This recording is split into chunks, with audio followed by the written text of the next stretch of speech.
Senate will come out of recess. I recognize Senator Birdsall for a motion. Thank you, Madam President. I move that the Senate adjourn from the late session. All in favor say aye. Aye. All opposed say no. The ayes have it. The motion to adjourn passes. We are now in the early session. The Senate will be attentive to our chaplain, the Reverend Mark Warren.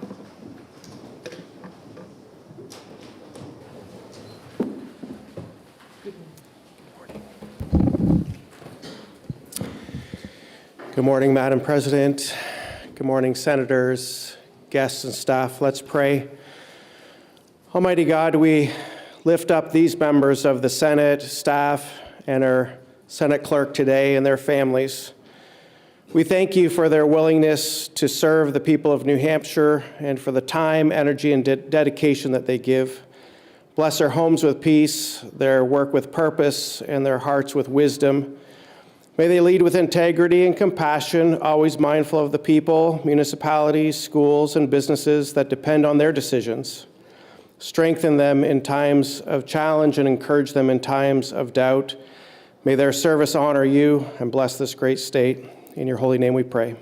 Amen. Senator Innes will lead us in the Pledge of Allegiance. I pledge allegiance to the flag of the United States of America and to the republic for which it stands, one nation, under God, indivisible, with liberty and justice for all. Okay, there are no absences to announce today, so we will move on to the introduction of guests. Are there any guests that people would like to introduce? Okay, seeing none. We're going to move on to the finance report. Without objection, today's finance report is adopted. Okay. We're going to move on to the bills removed from the consent calendar. Senate Bill 222 from the Committee on Election Law and Municipal Affairs by Senator Birdsall. Senate Bill 189 from the Executive Departments and Administration Committee, removed by Senator Rosenwald. Senate Bill 285, removed from ED&A by Senator McGue. Senate Bill 301 from the Executive Committee on Administration, removed by Senator Gray. Senate Bill 86, that is in Finance, removed by Senator Perkins-Coie. Senate Bill 247 from the Committee on Health and Human Services, removed by Senator Birdsall. Senate Bill 264 from the Committee on Judiciary, removed by Senator Abbas. Senate Bill 275 from the Committee on Ways and Means, removed by Senator Waters. Senator Birdsall moves that the consent calendar with the relevant amendments as printed in today's calendar be adopted and that all such bills found ought to pass be ordered to third reading. All in favor say aye. Aye. All opposed say no. The ayes have it. The consent calendar is adopted. Without objection, the following bills are special ordered to the beginning of the regular calendar. In Judiciary, Senate Bill 38 and Senate Bill 268, and from the Committee on Education, Senate Bill 211. The Senate will be attentive to the clerk. Thank you, Madam President. The Committee on Judiciary, to which was referred Senate Bill 38FN, an act relative to state recognition of biological sex. Having considered the same, the committee recommends that the bill is ought to pass by a vote of 3-2. Senator Gannon for the committee. Senator Gannon? Thank you, Madam President. Motion to table. Okay, the motion is non-debatable. Is everyone ready for the question? All in favor say aye. Aye. Any opposed? Okay, the ayes have it. The motion has been adopted. The Senate will be attentive to the clerk. Thank you, Madam President. The Committee on Judiciary, to which was referred Senate Bill 268, an act permitting classification of individuals based on biological sex under certain limited circumstances. Having considered the same, the committee recommends that the bill is ought to pass with an amendment by a vote of 3-2. Senator Gannon for the committee. Senator Gannon. Thank you, Madam President. I move Senate Bill 268 ought to pass with amendment. SB 268 protects the rights of public and private institutions to maintain safe spaces for women in bathrooms and locker rooms, sporting events, and in prisons, and like other institutions like prisons. It provides a definition for biological sex and provides that certain designations by biological sex do not constitute unlawful discrimination. I respectfully ask that you join me in supporting the pending motion on SB 268. Thank you, Madam President. And if I could speak on the motion briefly. Senator, you're recognized to speak. Thank you, Madam Chair. I wasn't like the Lion. I didn't coach as many teams as our old Lion did in the Senate, but I've coached a lot. Kindergarten through 7th, 8th grade, I sort of died out during COVID. My kids got too big for me, and so what I learned is there are differences. Coaching dozens and dozens of U6, U5, U4, whatever the numbers all were, mostly soccer, some basketball. I learned that when they were very little, they could play together. If I could keep them going in the right direction, I was doing a really good job that day coaching. But there comes a point, especially I was coaching a basketball team at the junior high level, and I could see the real differences. I was mostly coaching a girls' team, but even when they were just playing around with the guys, the differences were very noticeable. Males have 30% more upper body strength, similar on lower body strength. I have one college athlete. She could never, ever run with the boys' team. My high school soccer player, again, couldn't play very well, can't compete against a physically stronger boy. It happened so at the sporting events this fall, she did have to play a trans athlete who was close to my height, and it just, if you saw the two of them next to each other, she's about 5'6", 120, 125.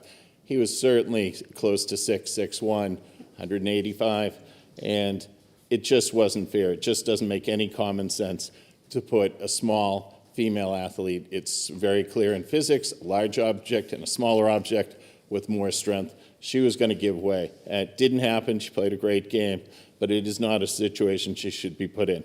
Locker rooms, bathrooms. Again, we saw Riley Gaines was put in a situation where she had to change with other women in front of a fully biological male. Just shouldn't be happening in New Hampshire. It's not what our people want, not what we want. So we covered that. In the prisons, you and I have sat on committees year after year. We've heard from the matrons and the wardens, and they say mixing the two genders is just not right. It's a dangerous condition. It doesn't foster their improvement in society, and yet again, the dangerous condition they tell us exists. So we've talked about sports, we've talked about bathrooms and locker rooms and prisons, and all this bill is trying to do is say that there are differences between biological sexes, and we should recognize that. Common sense is what we're after today. So let's today end the war on women and protect our women in their sports and other places. Thank you. Thank you, Senator. The bill is now on second reading. The first order of business is the committee amendment. Is there any discussion on the committee amendment? Okay, seeing none. Are you ready for the question? All in favor say aye. Aye. All opposed say no. No. The ayes have it, and the committee amendment is adopted. The bill is on second reading. Is there any further discussion or amendment? Senator Reardon. Thank you, Madam President. I rise in opposition to the committee report on SB 268. July 2nd, 1964, President Lyndon Johnson signs the Civil Rights Act into law, ratifying a century-long struggle to gain equality for African Americans and oppressed people across our country, crippling the horrible Jim Crow laws that produce violence, segregation, and degradation for people across the nation. Millions of people across the country had worked for this moment, the moment that they did not have to worry about where they sat on a bus, what water fountain they were able to use, or what bathroom they were allowed into. Fast forward 60 years, and we find ourselves voting on a bill that aims to segregate, dehumanize, and to incite discrimination and potential violence against a specific population, to make people feel as if being true to who they are is wrong, to regress. Regression is what we're voting on as a group today, regressing back to a time when people were not free to live their lives the way they wished to, where their civil liberties and freedoms were infringed upon on a daily basis, and where they were scared every time they stepped foot outside the comfort of their homes. We all hear stories, horror stories, of predators who are victimizing innocent children and young adults, whether it be a coach, a parent, a doctor, someone who presents themselves as a friend, even someone as famous as a Penn State football coach or a United States gymnastics coach, people taking advantage of the most vulnerable in our community. They are criminals. But not once have I heard of this happening with a member of the trans community being the predator. The sponsor was more than willing to talk about instances of this happening, where there's videos of young girls entering bathrooms across the state, only to find full-grown men waiting in there. Yet when I attempted to find any evidence of these occurrences, I didn't find anything. Putting that aside, there was also the question posed of how the sponsor... Yes. Senator Abbas? I'm raising a point of order. I think the decorum of attacking a member of this body, their motives, saying what this bill is intended to spread fear, I think that's an issue of decorum. Thank you. Senator, please, in your remarks, please be a little more careful. Thank you, Madam Thank you. President. People putting that aside, there was also a question posed about a situation which would translate into protecting the trans community, where a man has transitioned into a woman, and the senator contested the word transition, stating that it didn't happen, that men and women who were courageous enough to transition, to feel true to themselves and to their gender, simply were not, that the quote-unquote confusion was destroying our society, and that it was time to go back to how things used to be, to strip people of their civil rights and liberties, to regress. This also leads me to one of the biggest issues we'd have dealing with this legislation to pass: violence. Evil exists was a phrase that was used in the committee hearing, asserting that there was no way to tell a person's intentions. If the hope of this bill's introduction is what many of my constituents and residents in the Granite State view it to be, then I would say the evil is actually in this bill. What is the suggestion for enforcement of this legislation? Is there going to be a police officer or mandated school employee posted at all the bathrooms throughout the state, questioning every male or female who walks in on whether or not they're a biological male or female? Do we need to increase taxes in cities and school districts to provide for more personnel that we can hire? Will there be gender verification trainings? What type of fear of violence could this instill into our communities, where people are forced to question these kinds of private matters, forcing our agendas onto people simply trying to live their truest lives? Whatever happened to live free or die, to people minding their own business and letting personal matters stay private?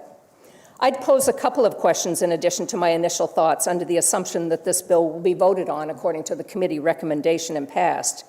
Where will the authority lie for the enforcement? Who will be the person enforcing who can use a bathroom where and when? It was suggested in the hearing that that be left up to the municipalities, how and whether they would try to enforce it. So does that mean it'll be enforced some places and others it won't? If so, does that mean the trans person could use the bathroom in one municipality, but 10 minutes down the road could not? What if somebody's visiting from out of town?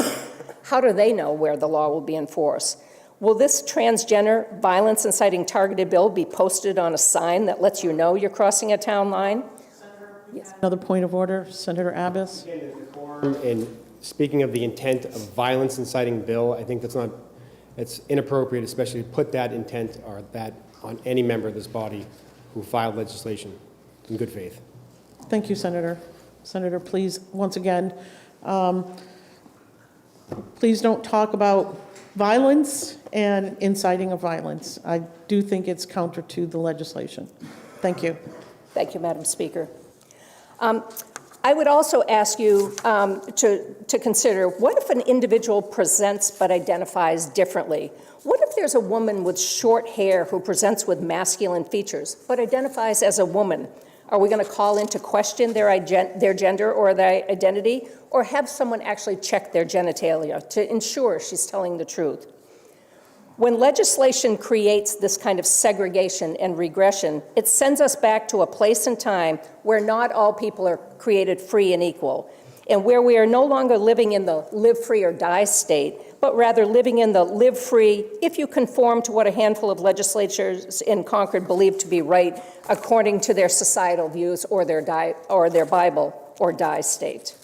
I will offer one last thought as I conclude this speech.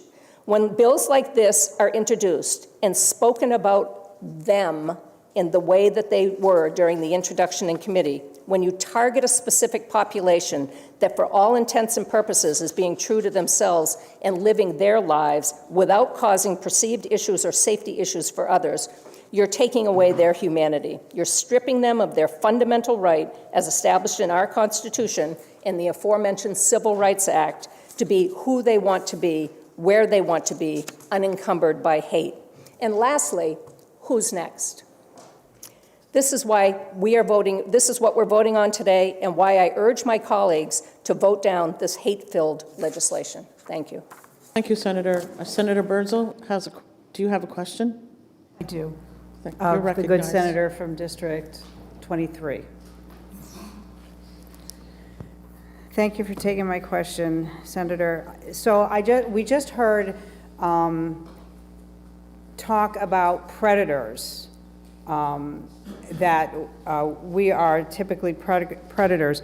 But wasn't it a case where, if you look at what happened in Virginia 4 years ago, where they had a male student who said he was trans and then raped a girl in the locker room, and the school board transferred him, and he did it again? Who is actually the predator here?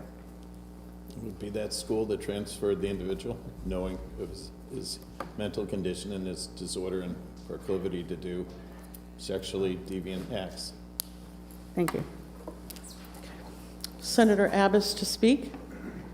Thank you, Madam President. I do rise in support of the committee's recommendation of ought to pass as amended. There's really three issues we can break down here. There's the issue of the prison system, there's sports, and then there's bathrooms and locker rooms. I will give credit to the Department of Corrections for already having policies in place to keep all inmates safe. In respect to sports, I just want everyone to understand that every time a biological male takes a spot on the girls' team, that is one less spot and one less opportunity for a girl to play sports. And I think that the impact of this, it's much more frequent that a biological male is taking that spot on the girls' team. And to me, that's a form of discrimination. Now, I'm not going to say that just because someone doesn't agree with me on this legislation that they're discriminating against women or they're anti-women's sports, because that's not what I'm saying. But what I'm saying is the reality is this: if a biological male is playing on the girls' team, that is less opportunity for women. And I don't think that's inciting violence. I don't think that's being hateful. It's about protecting the integrity of the sport, which the integrity is the competitive nature of the sport. Now, there was some testimony about if someone's on hormone treatment, that all of a sudden makes it equal. Well, first of all, the enforceability of that, to see if someone's taking a certain level of hormones to make the playing field fair, how are we going to enforce that at a high school level? Even if we perform a drug test, you're not going to be able to actually enforce that. And we also don't have we were provided no information on how long someone needs to be on that. And really, it would differ on a case-by-case basis. So we had no way of drafting or tailoring this any different than it is here. Now, in respect to the bathroom issue, we hear the word segregation, a real loaded word. We hear that all the time when it came to civil rights. What do you think our bathrooms are right now? Right in this building, are they segregated? Can I just go in any bathroom I want? No, they're segregated based on what? Biological sex. No one's saying that's discrimination because there's another bathroom that's available. The fact that we separate bathrooms based on someone's biological sex, I don't believe that's discrimination. I think when people use the bathroom, it's a space where there is some level of privacy that's expected. Now, enforceability. No one's saying that they're going to be requiring people to prove themselves inside the bathroom. No one's suggesting that. It's ridiculous to think that that's how this law would be enforced. Right now, if I were to walk in the women's bathroom, I think it's pretty obvious that someone's going to say to me that I'm not supposed to be in here. But what they're saying about creating spaces that are reserved just for women, biological women, we have that in our society, and it's not meant to discriminate against anyone. It was out of respect for women. That's why we've had that policy in place, and that's why I support maintaining that policy. I do respect both sides of the argument where some people are afraid to go into the men's room if they're in the process of transitioning. I certainly appreciate what they're saying, and they're worried about harassment in the bathroom. I can appreciate that, but that's a fear what something might happen. What will happen is, and my friend from District 23 touched on this, that in the reverse side, in a locker room, that will happen, and you had female athletes forced or required to get changed in front of a biological male. That is a fact that will happen. So I think here, when we focus on what we're doing here, this is not spreading hate, it's not spreading violence, it's simply respecting women's spaces that they have right now and they deserve to maintain and deserve to keep. So please join me, support the committee's recommendation of ought to pass. Thank you, Madam President. Thank you, Senator. Senator Sullivan has a question of? Yes, I have a question from my colleague in District 22. Thank you for taking my question. Would you believe that women have reached out to me who have been victims of sexual assault, who are afraid to use bathrooms when they see men that are in there, because the bathrooms and locker rooms are often removed from where there's a lot of traffic and where they can get the attention of people. There's also only one egress in a bathroom. If someone's blocking your way, you cannot escape, and this has been an issue for a lot of people that have suffered domestic violence. Would you agree with me? I do agree with you, yes. Thank you. Senator Altschiller to speak. Thank you, Madam President. I rise in opposition to the ought to pass motion. Today, we are asked to reconsider the human rights and to question the fundamental dignity of our fellow Granite Staters who belong to, as of right now, today, a protected group. We've seen this playbook before. It's chillingly similar to the arguments used to perpetuate racial segregation during the civil rights movement. The presentation of this bill, during that original hearing, the prime sponsor said, and I quote from the hearing, "We are suffering as a nation. What used to be the norms in our society has now been basically destabilized. Norms that we've been used to since the creation of this country." It's worth noting that norms change. Slavery was a norm. Women not having the right to vote was a norm. Not recognizing same-sex marriage was a norm. Excluding disabled people from everyday life was a norm. Norms change. In the 1950s and 60s, opponents of integration argued that sharing spaces would make some people uncomfortable. They said biological differences justified systematic exclusion. And they said protecting the majority required marginalizing minority groups. These arguments have been made by George Wallace, Strom Thurmond, and Bull Connor. And then they were recycled. They came back all over again for the anti-gay movement in the 1970s and 80s by Jerry Falwell, Tim LaHaye, and the infamous anti-gay rights activist Anita Bryant. None of these people were on the right side of history, and their arguments, recycled here for Senate Bill 268, won't be either. The true compelling state interest is not to create mechanisms of exclusion, but to protect the fundamental human rights of all citizens. Our Constitution and our highest moral principles demand that we recognize the inherent dignity of every human being. We protect individuals from discrimination, ensure equal access to public spaces and opportunities, and prevent systemic marginalization of vulnerable populations. Every time we encode discrimination into law, we pay a profound moral and economic price. We damage the mental health of transgender individuals with this legislation. We create environments of fear and marginalization. We signal to our young people that it is acceptable to exclude and judge. We waste resources defending indefensible legislation. And for those who support this legislation, I say history is watching.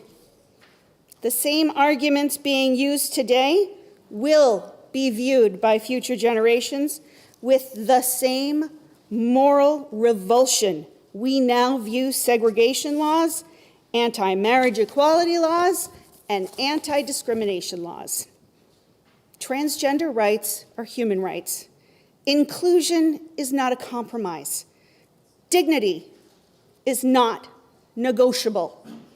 I ask this body to vote down the ought-to-pass motion so that a more humane motion may be made. Thank you, Madam President. Thank you, Senator. Senator Abbas for a question of? Thank you, Madam President. My friend from District 24. Yes. And thank you for taking my question. You mentioned the dignity of people. Yes. What is your thought on the dignity of girls on a sports team when it comes time and they're in a locker room that they have to get changed in front of a fully intact biological male? So what are you suggesting that transgender girls should not be able to use the facilities that their teammates also use? Are you saying that transgender girls should be excluded from using the facilities that their teammates use? I'll clarify the question. Thank you. So do you think that there's an issue of dignity for women when they're on a sports team and that they have to get changed in a locker room with a biological male that's fully intact? Do you think that the women who are object to that because of their privacy and their dignity that they're trying to defend, do you think that that's appropriate?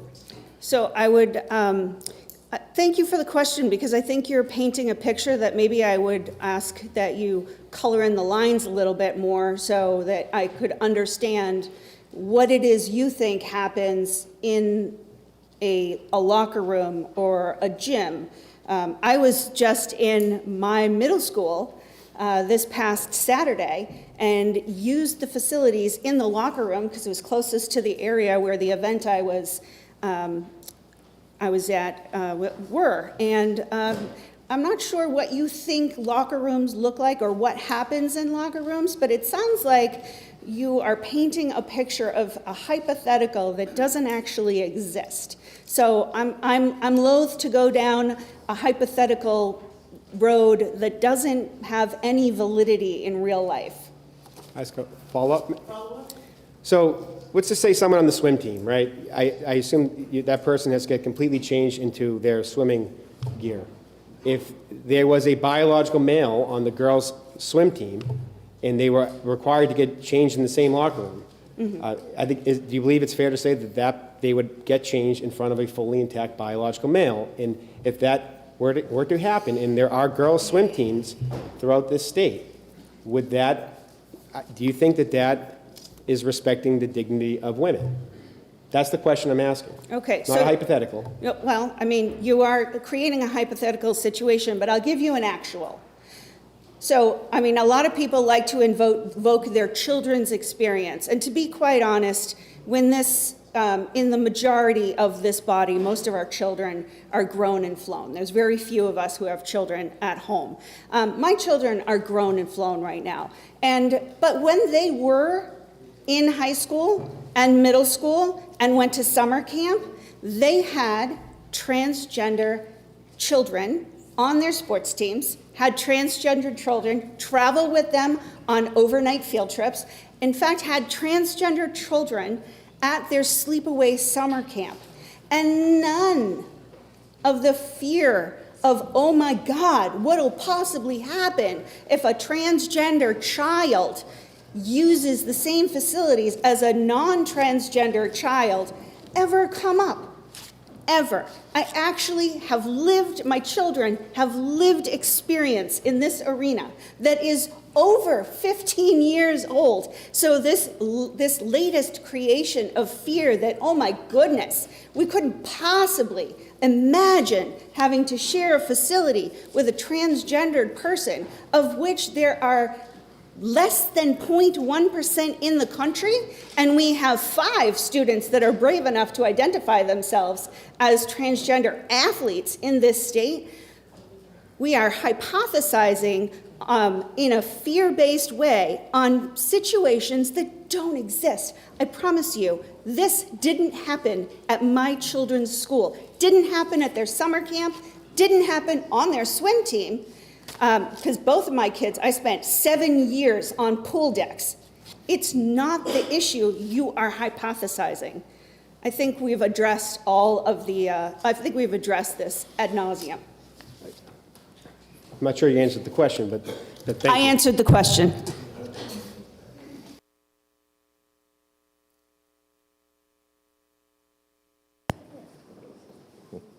So, on second reading, and we're going to take Senator Gannon for a question. Senator Gannon for a question. Bill is on second reading. Chair recognizes Senator Gannon for a question. Thank you, Acting President. How you doing? You look good up there. Question for 24, if you'll take it. Just 2 real short things, if you will. Thank you for taking my questions. Certainly. I've never heard you in your testimony today address what I brought up. My daughters twice had to play trans athletes, once in a summer league, once this fall for the Timberlane school team. And just the size and physical difference and the strength abilities of the trans athlete were very evident. One was playing a goalie this summer, again, a large guy, close to 6 feet again, and my 5'6", 125-pound daughter was a striker that day. So she was heading towards him, and he was often heading towards her.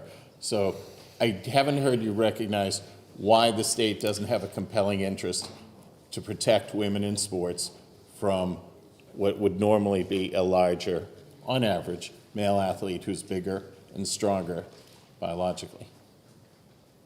So thank you for the opportunity to address this. Actually, we've debated this issue before, and I would ask you, first of all, you didn't hear it in any testimony because I didn't testify for any of these bills this year or last year. I sat on committee. And in this chamber, in this space, I actually brought forward and addressed exactly the issue you're talking about, which is not if transgender athletes are larger, if transgender athletes are faster, but if we are going to be worried about the safety of students in sports who may have varying heights, weights, abilities, then we ought to be looking at the varying heights, weights, ages, abilities of all students. In fact, I specifically talked about how we have an issue or something that happens here in the state of New Hampshire where it is not uncommon for parents of young children to redshirt them in kindergarten, depending on where their birthday lies, so that when they do enter kindergarten,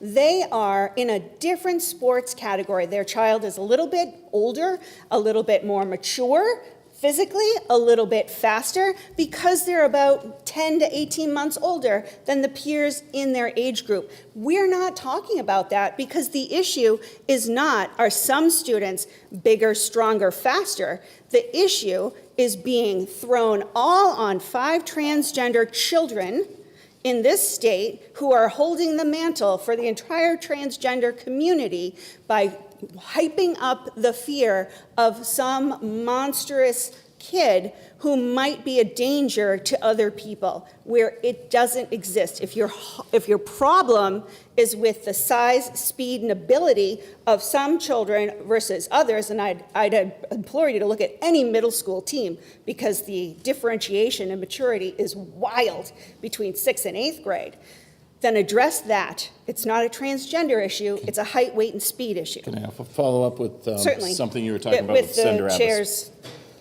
Thank you. indulgence. Thank you. Thank you both. Would you believe, you were speaking with the other senator from 22 about conditions in locker rooms. Would you believe I was in the Timberlane locker room, girls' locker room? They were showing me the improvements to the school about 6 months ago. And we probably needed to spend a little money there. But the conditions right now are sort of like MASH. If any of you go back, I know you do, Senator. If you remember the shower locker room where they often spoke, that's the conditions in Timberlane. Everyone's aware of what's going on in every other stall. They're not these separate things. There were like 16 things about chest high. And so the privacy is very limited in some of our schools. And you had mentioned that times had changed to the other senator. I'm telling you, there are conditions in a lot of schools where people do not have privacy. And I'm not sure if you're aware of that. Well, it sounds like that you have an issue you're bringing up with your local school department. Okay. I wish you the best of luck with that. Thank you. The question is on the adoption of OTPA as amended on Senate Bill 268. Chair recognizes Senator Carson to speak. Thank you, Mr. President. It feels good to be down here. I miss sitting here. I rise to speak on this issue. I think it's one of the important issues that is facing us today as a society. And it's controversial. And there's a lot of rhetoric being thrown around with very incendiary words that is meant to incite some sort of emotion in people. But we have to look at what is the issue in front of us. This month is National Women's Month. And here we are talking about the dignity of women. That right of dignity women have had to fight for millennium, for many thousands of years. But we're just expected to give it up to accommodate a group of individuals. I don't want to step back. I don't want to take a back seat again. I want to know when I go to my local gym that when I go into the locker room and change, there's women there. I don't want to have to worry that someone's in there that should not be in there based on what they believe. In this country, we have freedom of belief. You can believe whatever you want, but we run into problems when individuals start putting those beliefs into practice. And that's why we're here today. You want accommodation, but what's the cost of that accommodation? What is the actual cost? Women don't feel comfortable going into the bathroom because it was brought out today, there's only one way in and there's one way out. That's it, one. You are essentially trapped in a bathroom. Is that okay if a woman doesn't feel safe in there? You're going to tell her, don't go to the bathroom. In order to accommodate somebody based on what they believe. To talk about Jim Crow laws, seriously, Just this week, across through that wall in the House, a member of the House who's an African American got up and spoke in favor of legislation like this. And what happened to that individual? They threw Jim Crow laws at him, an African American. How offensive is that? Plus, he had to have security take him out of the building because he didn't feel safe. What is going on here? What is actually happening? We hear there's only a few people, but that's not true. All you have to do is look out that window and all the people that come and protest on this issue. People want to feel safe. It was reported this week, a group of young girls at a middle school were forced to undress in front of a trans child who said he's a girl. The administrators forced them to do that. Is that what we want to do? I don't think that's what we want to do. There has to be a way. But what's happening now is not the way. In this building, you have had trans women come into the bathroom and say, I'm here as a way of a protest. All women want to do is go into the bathroom, use the bathroom, and come out. But instead, you have people in there trying to prove a point. You know, I really think we need to support women, their dignity, their rights. Because let me ask you this, where does somebody's rights end and another person's begin? Is there a bright line here that we're missing? Women have rights that have been fought for, and we're asking them to give it up for another group. I'm not taking it back. I'm not going back. No, I'm going to stand here for the rights of women and girls to participate in sports, Mr. President. I was in high school when Title IX passed. I remember what it was like for girls in school who were good athletes. They did not have the same opportunities as the boys. Title IX leveled the field and gave them opportunities. How many Olympic and world-class athletes got college scholarships based on their ability? And now we're asking them to take a back seat and to give it up and to compete against a biological male, knowing very well there are differences, biological differences between men and women. But women are supposed to take a step back and just deal with it. That's unfair. It's horribly unfair to all these young girls and these young women that have worked hard developing their ability in a sport to have to take a back seat to a biological male. It's wrong. It is wrong. We need to support women. And I stand here today supporting women and their ability to excel in our society in sports, to go into a bathroom and feel safe, to go into a locker room and feel safe. That's what's important. Thank you, Mr. President. Chair recognizes Senator Lang for a question of Senator from District 14. Senator, do you think that women of the state deserve their own space away from men, especially when they're at the most vulnerable, both emotionally and physically, in our bathrooms and locker rooms? Senator, for our own sanity, yes. Follow-up? Do you think this bill gives women that space? Yes, it does. Thank you. Thank you. Chair recognizes Senator Sullivan for a question. President, my question is for old habits, is for my colleague in District 14. Thank you for taking my question. We've heard a lot about the marginalization of people today. Isn't it true that this bill came before us because women were feeling once again marginalized in their sports, in their spaces, and in their opportunities? And the women of New Hampshire came to us and said, we want you to stop this in the tracks and support women of New Hampshire. Yes, it is. Thank you. Chair recognizes Senator Waters to speak. Thank you, Mr. President. I rise in opposition to Senate Bill 268. I mean, it's pretty clear what the root of the argument here in the bill, and I appreciate very much the statements of Senate President, Senator from District 22, and others. I understand the beliefs here, and you know, certainly well held and well argued.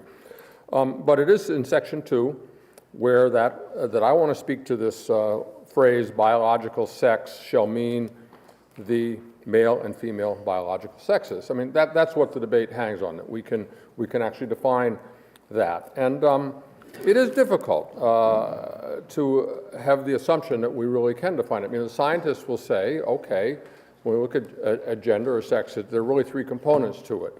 There are genes, and there's gonads, and there's genitalia. Now, we know in each one of those categories that, I don't know, like 18 to 30 variations on the X, Y. I mean, there are these variations, that is known. And then gonads, we also know that there are some people who might have the gonads of one, you know, male, what are sometimes male or female, but they might have the genitalia expression of the other. I mean, this is just biologically the case. So it raises the question then, you know, what is the role of government to legislate on things to try to stabilize and define something which the scientists tell us is just not that clear and definable. And when we try to create such legislation on unstable and really seemingly unverifiable categories, what do we do? And I'm reminded actually of a story by the Argentinian writer Borges, and he knew something about a government that tried to suppress human rights. And it's a story that says that the bureaucrats were so interested in trying to be able to control all the citizens that what they thought they needed best was a map, a perfect map that would let them know where everything was. And they worked and decided the map had to be on a 1-to-1 scale, right? But of course the map was so large that what they do is they lay it over the whole country, and they thought that would let them see it. And I fear that that's where we're at now. We are trying to deal with the kind of incredible variety of human beings and to map them into these two categories. I'm also reminded, you know, what happened. I mean, remember the story of King Canute, right, in the 11th century, who, you know, people wanted him to be all powerful, so he took his throne down to the shore, and he commanded the sea not to wet his robe or his feet. And of course they did, and they said, you see, there are just some things, there are tides rising that we simply cannot control by government. And there are some, you know, examples that I think we ought to take heed to. I'm interested in history, and I look at one of the first founders of Dover, Lieutenant John Underhill, who came up here after he had been the lead in the war against the Pequots, an extermination war in 1637. And they passed legislation that said the name Pequot shall never be spoken or known anymore. As an attempt, if you get rid of the name, then somehow maybe you've gotten rid of the people. And it's no mistake that Melville named Captain Ahab, another tyrant, his ship the Pequod, because they hadn't gone away. And by the way, you can go down to Connecticut now and find the Pequot Nation and a pretty amazing casino. And so I just think, you know, these rising tides, can we really legislate against that? And, you know, just down the road from Dover, the founder of Exeter, John Wheelwright, why did he escape from a prison in the dark of night in a snowstorm in Boston and trek up here to found Exeter? It's because he believed that government could not legislate individual conscience. Same story with Roger Williams, the bloody tenant and persecution. He said it's not the role of government to try to legislate human identity. So it brings us to the caution I think we should take. And, you know, I was thinking driving in here today about the Dred Scott decision, Justice Taney's argument, and if I may, with a very slight paraphrase, read what he wrote in the decision. They had for more than a century before been regarded as beings of an inferior order and altogether unfit to associate with the straight race rather either in social or political relations, and so far inferior that they had no rights that the straight man was bound to respect. But I just would say, as we knew from that, the tide of freedom cannot be legislated away. Now, we all know how the vote's going to go here, so I think I'm going to conclude by speaking directly to our LGBTQ, and particularly our transgender citizens, our neighbors, our friends, our family, and just to say, whatever we do here today shall not change who you are, no matter how unnecessary or misdirected or to some seemingly cruel Senate Bill 268 may seem. We know you were born this way, so dance on. You are heard, you are seen, you are loved. Be fabulous, be fierce, be free, live free or die, live queer or die. Thank you, Mr. President. Senator Abbas for a question. Mr. President. To my friend from District 4. Senator from District 4. Recognizes Senator Abard to speak. Thank you, Mr. President. This is my bill. I'm proud of it. I heard the word fear.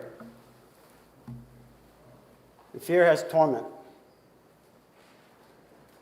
But perfect love casts out fear. And this bill is based on love. Love to stand up when the tide tries to push you down. This is love because we're standing up for the dignity of biological women. We had a Supreme Court justice who could not define what a woman was because she wasn't a biologist. I'm the one who said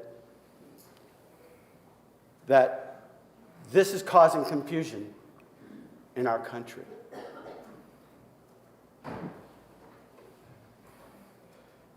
It's destabilizing, and maybe that's what it's meant to do. I don't know. We heard the words moral, moral principles. Wonderful. Based on what? Who sets the standard? Where do we get this elitist type of, well, if you disagree with me, that's immoral? Well, who sets the standard here? We did have a recent incident here in the Capitol, 2 times. Real instances that happened. Individuals that work here walked into a bathroom where an individual was at least 6 feet tall with a beard in the ladies' room. She felt uncomfortable, so she had to leave the room. So her morals, her ethics, her personal privacy, it's okay to do that to her because, hey, you know, if you don't let these individuals who come in who may possibly have gender dysphoria, which is a mental illness. It's on the books. Look it up. Look it up. It's on the books. Gender dysphoria is a mental illness. She went into the bathroom. She had to leave. When we were testifying on this bill, one of our assistants had to use the restroom. And there was an individual in there that made her uncomfortable. She had to leave. Her rights are being ignored over another individual's rights. Mr. President, we had a lady that testified. She walked into the Capitol. She got onto the elevator. There were 3 men, 6 feet tall. She opposed this bill. She came to testify. She walked in. In her testimony, Mr. President, she said, I felt very uncomfortable. She had a little bit of fear, for whatever reason. The good senator from, I believe it was District 22, asked the question of this individual. Well, what if those men were in the bathroom? How would you feel? And the lady said, I would have been uncomfortable.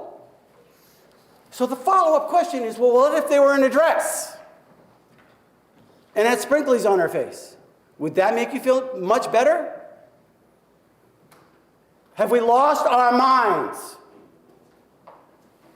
What we're trying to do is protect the dignity of women. In sports, in the prisons.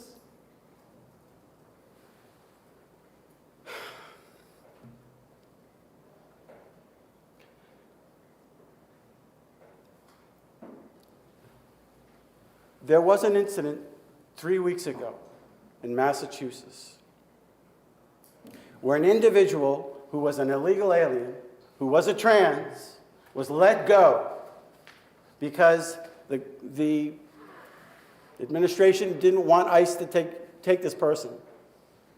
So this person leaves Massachusetts, he goes to New York, and he rapes a 14-year-old boy. It does happen. That's not acceptable. And I'm going to close with this. You know, everybody talks about, well, you know, we're picking on other people and we're dehumanizing them. No, we're not. But I'm going to tell you what. People from both sides of the aisle have whispered in my ear, thank you for bringing this up. Why? Because they have fear. What fear? Being criticized for disagreeing with others. Now, Mr. President, I know of a senator in this room who owns a restaurant. He had people come to his place who were detransing. In other words, they were involved in this community. And they said, you know what? I'm no longer in this community. Guess who got picked on by the trans community? Oh, that's okay? Why? Because people disagree with you? Enough.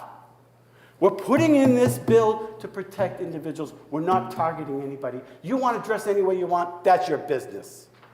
Stop dehumanizing women. Thank you, Mr. President. Chair recognizes Senator Birdsall to speak. Thank you, Mr. President. I rise. This bill is nothing but to protect women. This bill does not require private institutions to adopt any type of bathroom policies.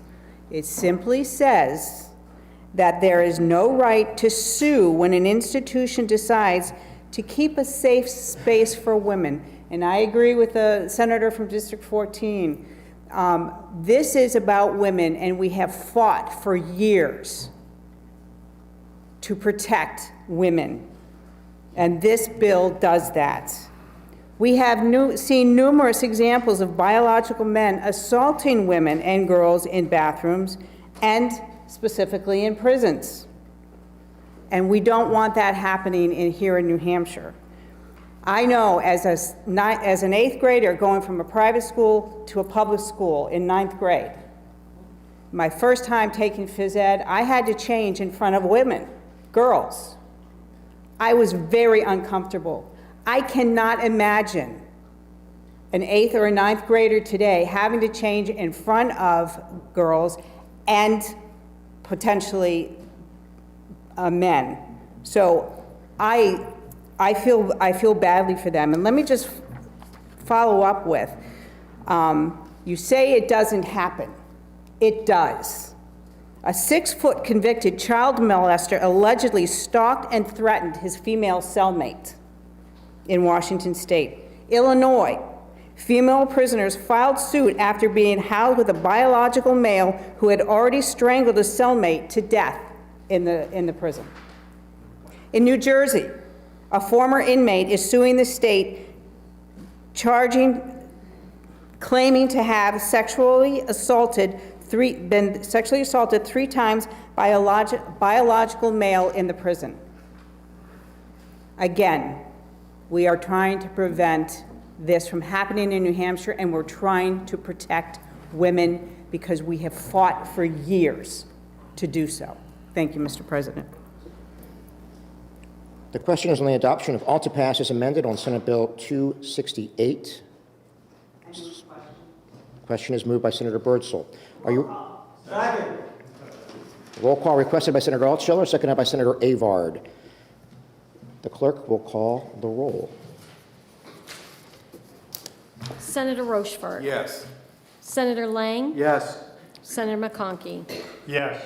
Senator Waters. No. Senator Prentice. No. Senator Gray. Yes.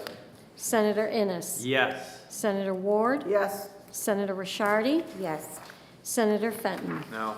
Senator McGue. Yes. Senator Avard. Yes. Senator Rosenwald. No. Senator Carson. Yes. Senator Reardon. No. Senator Pearl. Yes. Senator Sullivan. Yes. Senator Birdsell. Yes. Senator Long. No. Senator Perkins Coca. No. Senator Abbas. Yes. Senator Gannon. Yes. Senator Altshuler. No. And Senator Murphy. Yes. The ayes have it. The motion of all to pass as amended is adopted by a vote of 16 to 8. The bill is ordered to third reading.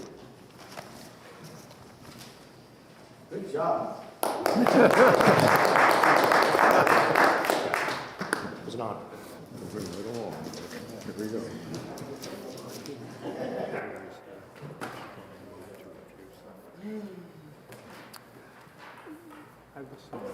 Attentive to the clerk. Thank you, Madam President. The Committee on Education, to which was referred, Senate Bill 211, an act relative to biological sex in student athletics. Having considered the same, the committee recommends that the bill is ought to pass by a vote of 2 to 1. Senator Ward for the committee. Senator Ward.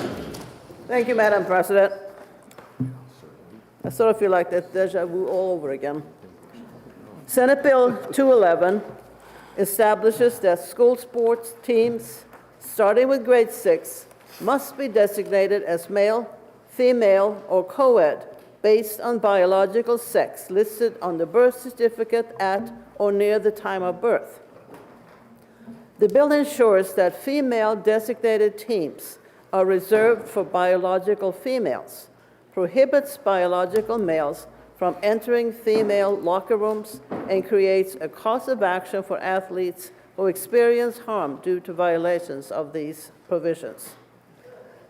This legislation aims to preserve fairness, safety, and competitive integrity to school athletics while ensuring female athletes have equal opportunities to compete safely. The majority of the Senate Education Committee respectfully asks for your support on the recommended motion of ought to pass on Senate Bill 211. Thank you, Madam President. Thank you, Senator Ward. The bill is now on second reading. Is there any discussion? Senator Prentice, you have a floor amendment? I have a floor amendment. Is it appropriate now? Yes. Thank you, Madam President. I rise to introduce floor amendment 1373 to Senate Bill 211. And colleagues, I bring this forward because we currently have a ban, as you know, on transgender girls playing in sports in this state. But a federal court here in New Hampshire has ruled that this law is in conflict or violates not only Title IX, but the Equal Protection Clause. Now, I'm not a lawyer. I don't teach law, but spend enough time just to drill this down to a common sense perspective is that when you, especially with the Equal Protection Clause, apply that, you can't apply that broadly to protected classes. And protected classes include gender, gender identity, and sexual orientation. So, but what it does say, and what I'm bringing forward here, is I believe is a middle ground, a compromise. And I'll tell you why I think the compromise is important. But what the courts do say is you can't do it broadly, but you can apply, you can tailor a solution, a narrow fit. So what I am suggesting or proposing in this amendment, and some of this is in response, a lot of it's in response to what we heard in the public testimony that came into Senate Education, is that we do a few things here. So we turn this back to the local communities who have been dealing with this and managing this for a number of years. Although I heard 5 girls, transgender girls earlier, I believe there are 4 transgender girls currently. Well, right now, I mean, at least 2 of them are playing sports, and they are playing in my district because of this particular ruling.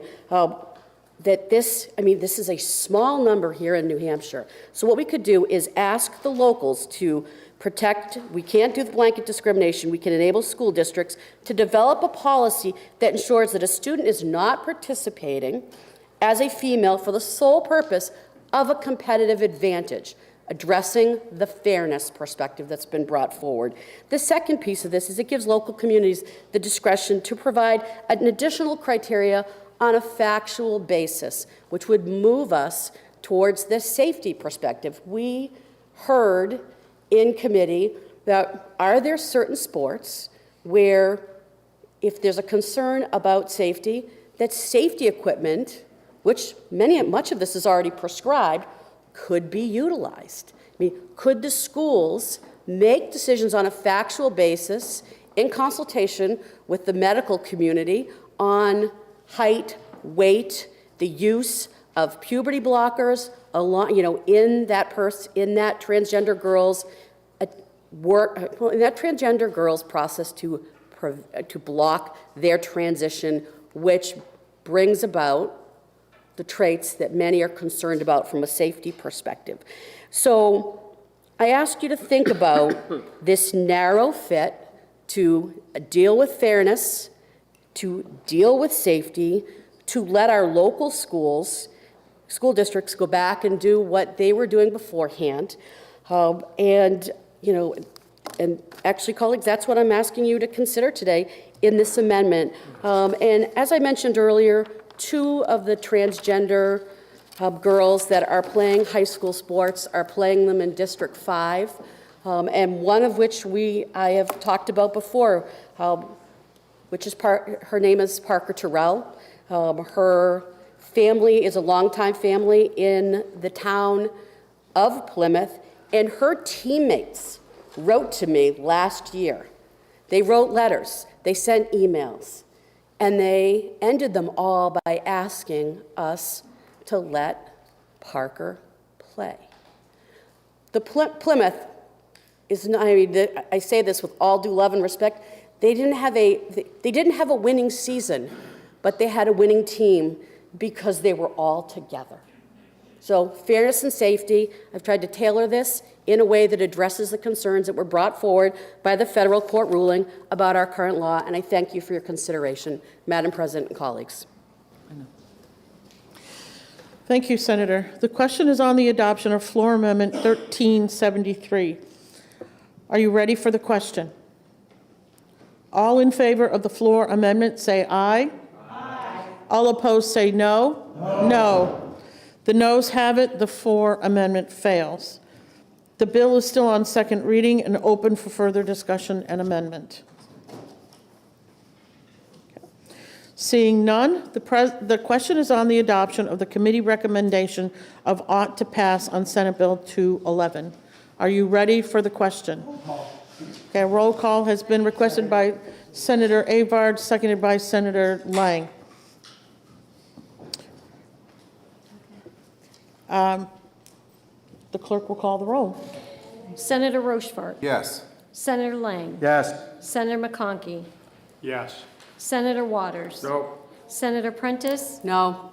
Senator Gray. Yes. Senator Innes. Yes. Senator Ward. Yes. Senator Rishardi. Yes. Senator Fenton. No. Senator McHugh. Yes. Senator Avard. Yes. Senator Rosenwald. No. Senator Reardon. No. Senator Murphy. Yes. Senator Pearl. Yes. Senator Sullivan. Yes. Senator Birdsell. Yes. Senator Long. No. Senator Perkins Quokka. No. Senator Abbas. Yes. Senator Gannon. Yes. Senator Altschiller. No. And Senator Carson. Yes. The ayes have it by a vote of 16 to 8. The motion of ought to pass is adopted, and the bill is ordered to third reading.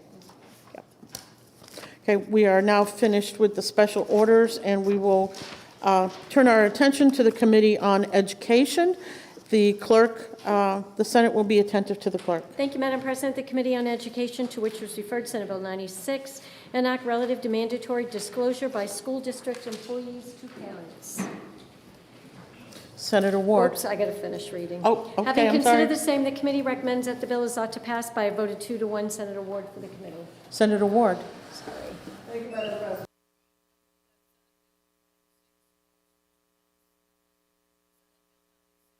Establishes a statewide standard requiring school employees to respond honestly and completely to written requests from parents regarding information about their child. The bill ensures that parents have timely access to important details about the child's education and well-being, while including protections for students by allowing educators to withhold information if disclosure would pose an imminent risk of harm, in which case a report must be filed with the Department of Health and Human Services. This bill strengthens trust between parents and schools, ensuring transparency while maintaining safeguards for students' safety. The Senate Education Committee respectfully asks for your support of the recommended motion of ought to pass on Senate Bill 96. Thank you, Madam President. Thank you, Senator. The bill is on second reading. Is there any discussion? Senator Fenton. Thank you, Madam President. I rise in opposition to the ought to pass motion on Senate Bill 96. Let's start with the hearing. 138 people signed in support, and over 1,200 people signed in opposition of this bill. We heard from parents, lawyers, educators on how this bill is simply too vague, too subjective, and opens the door for serious harm to our students. So what does this bill do?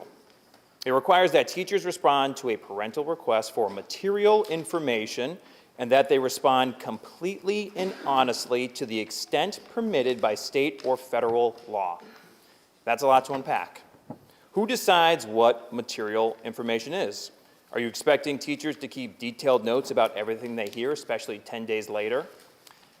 My wife and I just had a parent-teacher conference last week, actually, with our 6-year-old, and we were informed that he is not washing his hands after he uses the bathroom.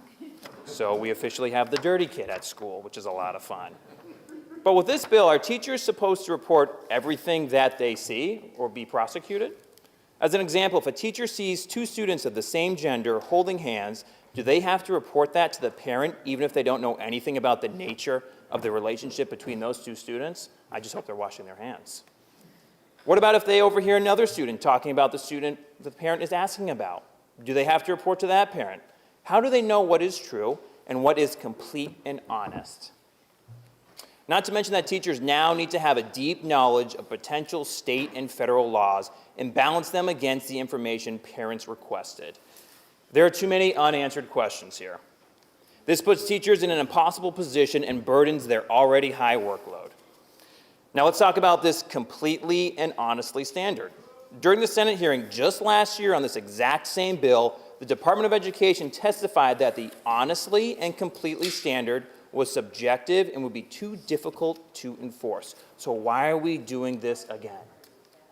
Lastly, I can't help but think of this bill as a parent of a school-aged child. I take issue that this bill assumes that educators and parents are at odds. In fact, it actively pits them against each other.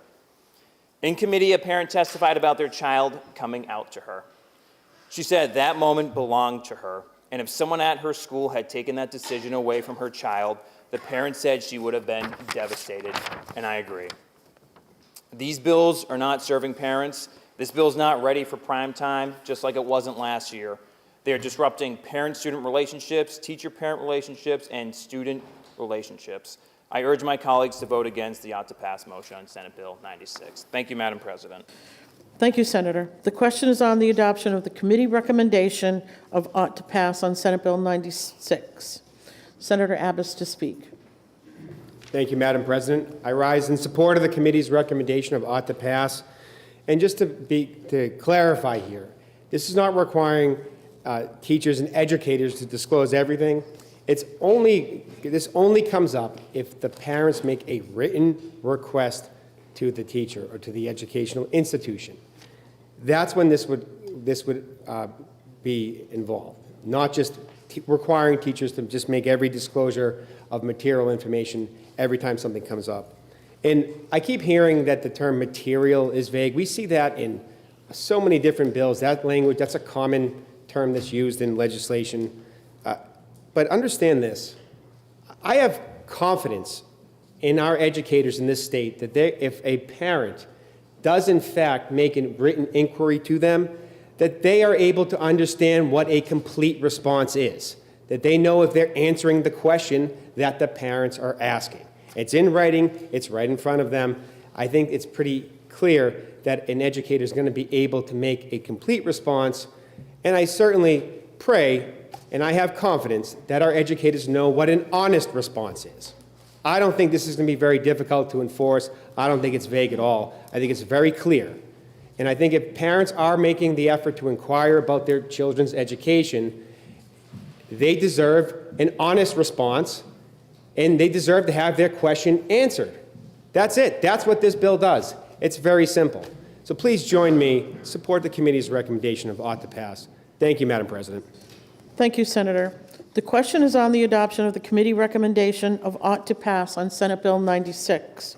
Are you ready for the question? Roll call. A roll call has been requested by Senator Lang, seconded by Senator Abbas. The clerk will call the roll. I think so. Oh.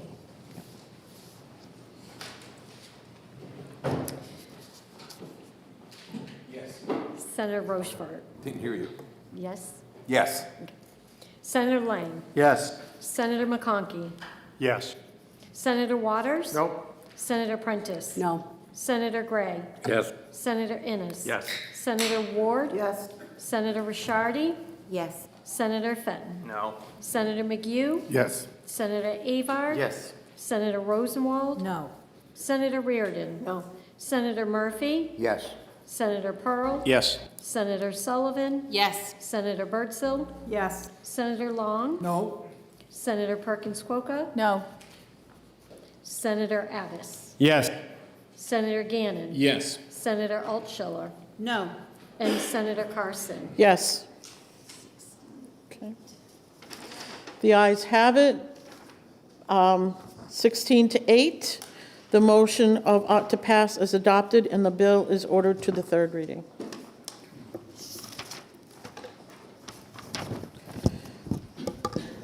The Senate will be attentive to the clerk.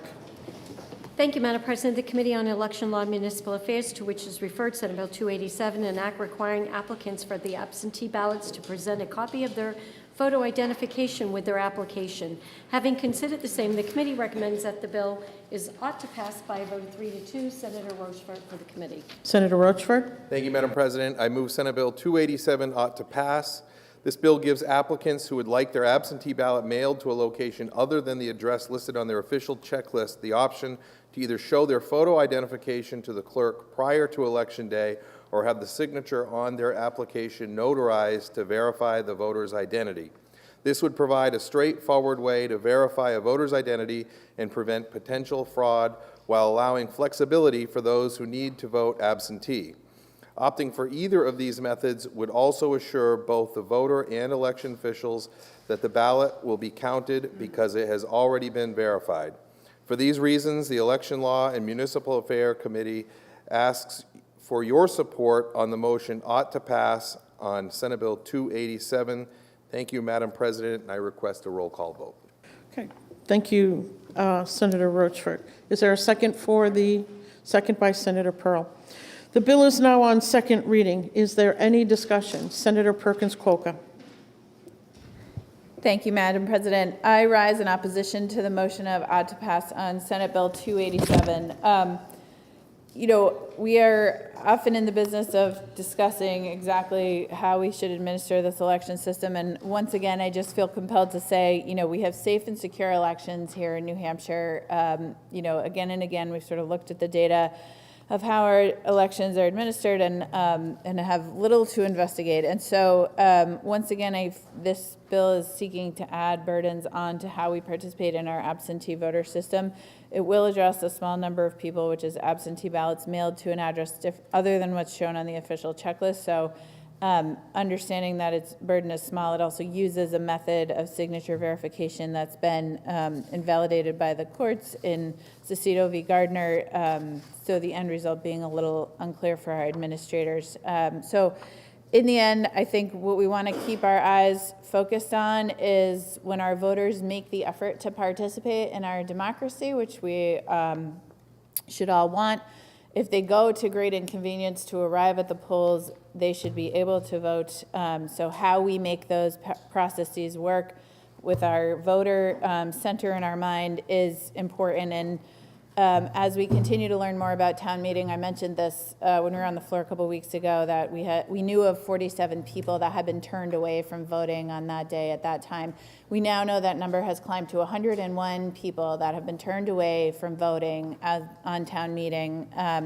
So we need to continue to make these processes better. You know, we continue to be told there won't be consequences to all these changes, and yet we are seeing them unfold in real time. There was a story of an 18-year-old who came to vote for the first time, but was forced to go home because he did not have a copy of his passport with him. So we should work together to try to solve these problems, continue to try to make it easier to vote in New Hampshire, because we all want everyone to exercise that civic duty. So I hope you'll join me in voting against the motion about to pass. Thank you.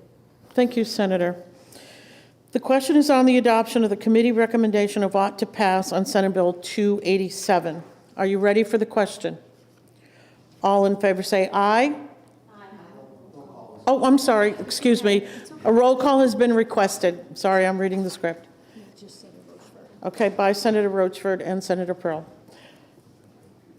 The clerk will call the roll. Senator Rochford? Yes. Senator Lang? Yes. Senator McConkey? Yes. Senator Waters? No. Senator Prentice?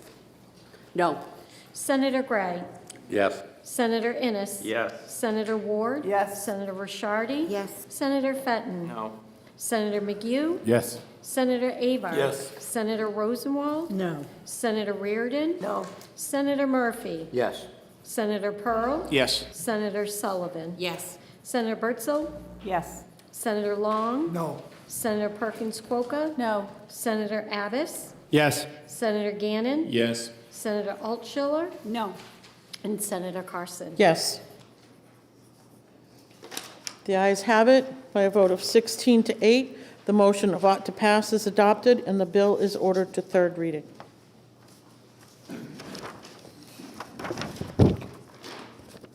The Senate will be attentive to the clerk. Thank you, Madam. Yes. May we request a short recess?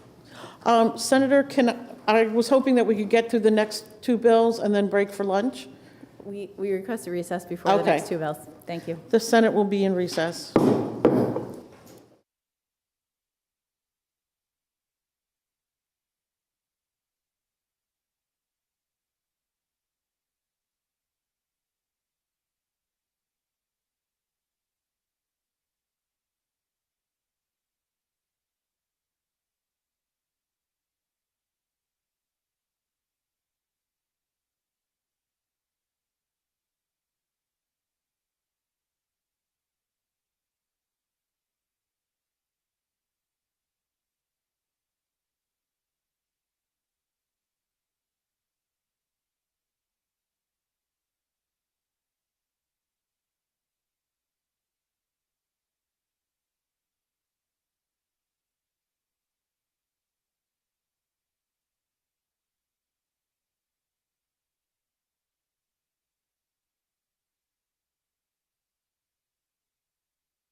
come out of recess.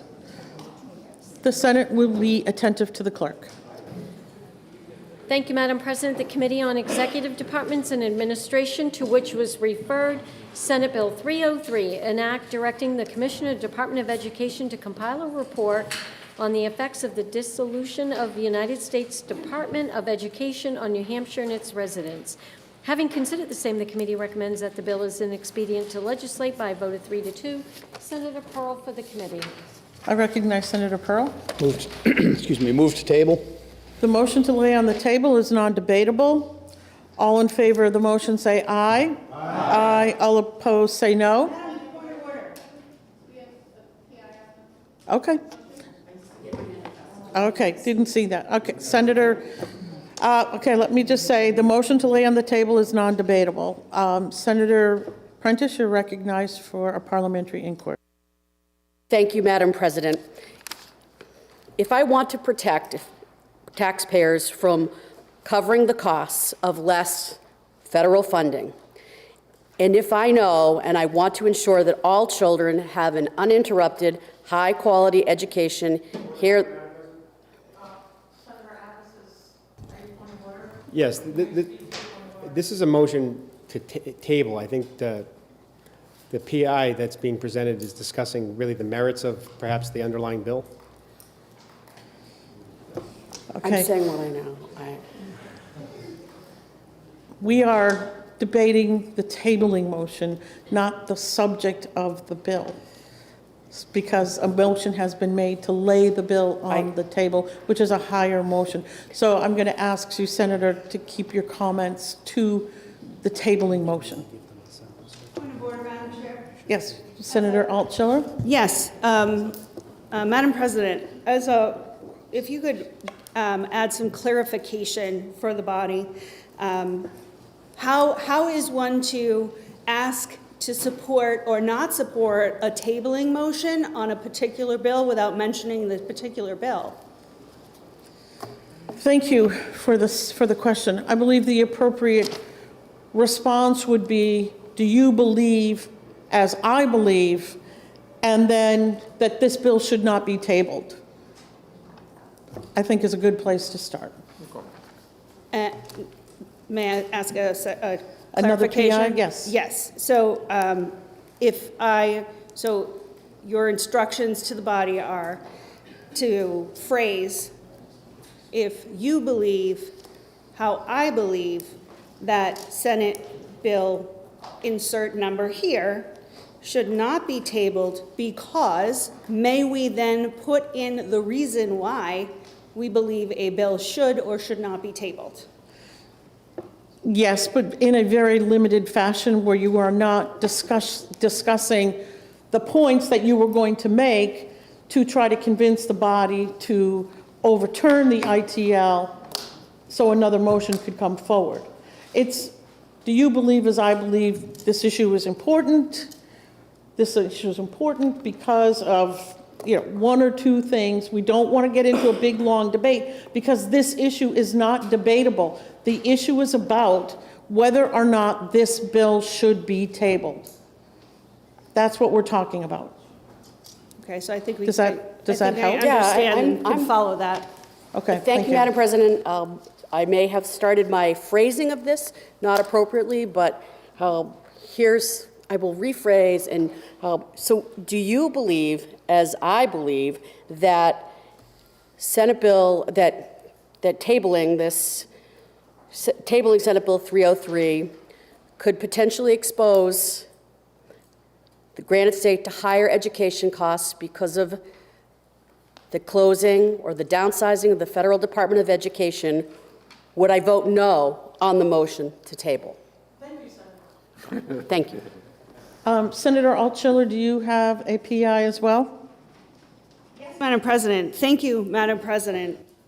If you believe, as I believe, that this body should not table Senate Bill 303 because New Hampshire relies on $450 million in federal funding that will be disrupted, impacting our special education, would I now vote no on the motion to table?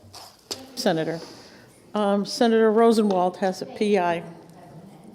If I believe that we should not table Senate Bill 303 because dissolving the Department of Education could lead to educational disruption, and I believe that's worth debating in this fabulous chamber, would I now vote no on the motion to table?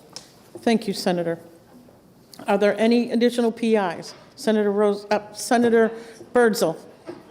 Thank you.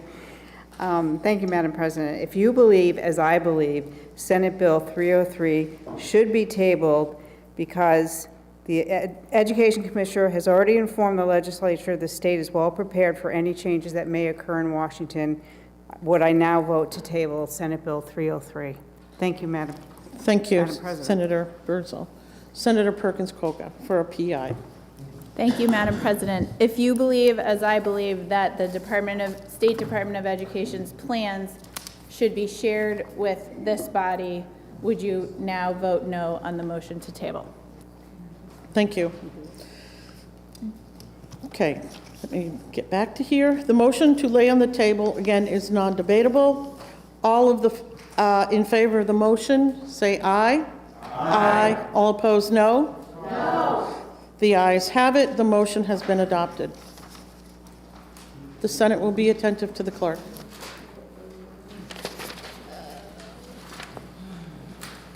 Thank you, Madam President. The Committee on Executive Departments and Administration, and to which was referred Senate Bill 304, an act directing the Commissioner, Department of Business and Economic Affairs to assemble a report on the effects of tariffs on Canada and New Hampshire residents.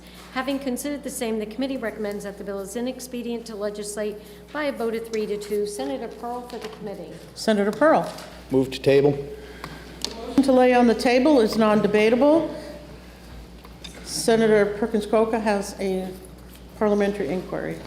I do, Madam President. Thank you.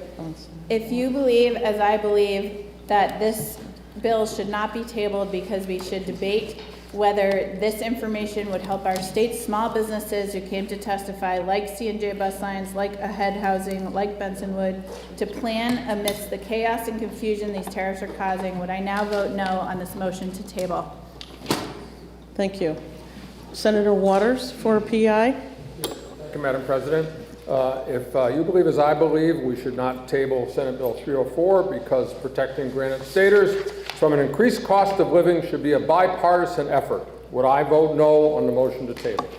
Thank you. Thank you. Senator Reardon for a PI. Thank you, Madam President.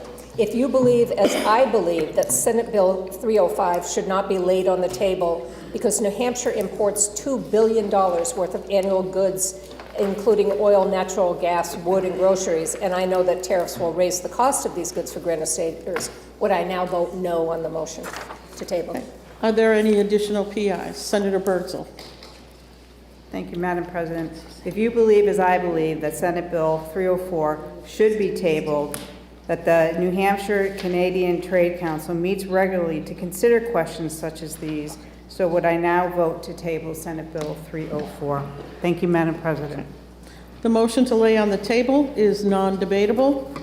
All in favor of the motion say aye. Okay, a roll call has been requested by Senator Perkins-Coca, seconded by Senator Altshuler. The clerk will call the roll. Senator Rochefort. Yes. Senator Lang. Yes. Senator McConkey. Yes. Senator Waters. No. Senator Prentice. No. Senator Gray. Yes. Senator Innes. Yes. Senator Ward. Yes. Senator Rishardi. Yes. Senator Fenton. No. Senator McHugh. Yes. Senator Avard. Yes. Senator Rosenwald. No. Senator Reardon. No. Senator Murphy. Yes. Senator Pearl. Yes. Senator Sullivan. Yes. Senator Birdsell. Yes. Senator Long. No. Senator Perkins-Coca. No. Senator Abbas. Yes. Senator Gannon. Yes. Senator Altshuler. No. And Senator Carson. Yes. The ayes have it. Senate, by a vote of 16-8, Senate Bill 304 is laid on the table. Okay. The Senate will be attentive to the clerk. Thank you, Madam President. The Committee on Finance, to which was referred, Senate Bill 83FN, an act establishing an elderly, disabled, blind, and deaf property tax exemption reimbursement fund, authorizing video lottery terminals, renaming the Lottery Commission, creating a volunteer statewide self-exclusion database. Having considered the same, the committee recommends that the bill is ought to pass with an amendment by a vote of 5 to 1. Senator Lang for the committee. Senator Lang. Thank you, Madam President. I move Senate Bill 83FN ought to pass with amendment. This bill renames the Lottery Commission to the State Lottery and Gaming Commission, establishes a centralized, voluntary, statewide self-exclusion database for all legal gaming in the state, and authorize video lottery terminals, colloquially known as slot machines. Senate Bill 53FN would distribute the revenue from the VLT machines into the general fund, the Education Trust Fund, and the newly established Elderly, Disabled, Blind, and Deaf Exemption Reimbursement Fund to reimburse municipalities for revenue not realized due to issuing tax credits to those vulnerable communities in their towns. The committee amended the bill by adding additional language to define gross video lottery revenue and lowered the tax rate for each VLT licensee to 32.5%. It also changed the recipient of the 50% of the funds from the Retirement Benefits Fund for the Group 2 retired system, which doesn't exist, by the way, to the general fund, where we can expend it for the same purpose to help Group 2 retirement fixes. The Senate Finance Committee recommends passage of Senate Bill 83FN as amended and asks for your support. Thank you, Madam President. Thank you, Senator.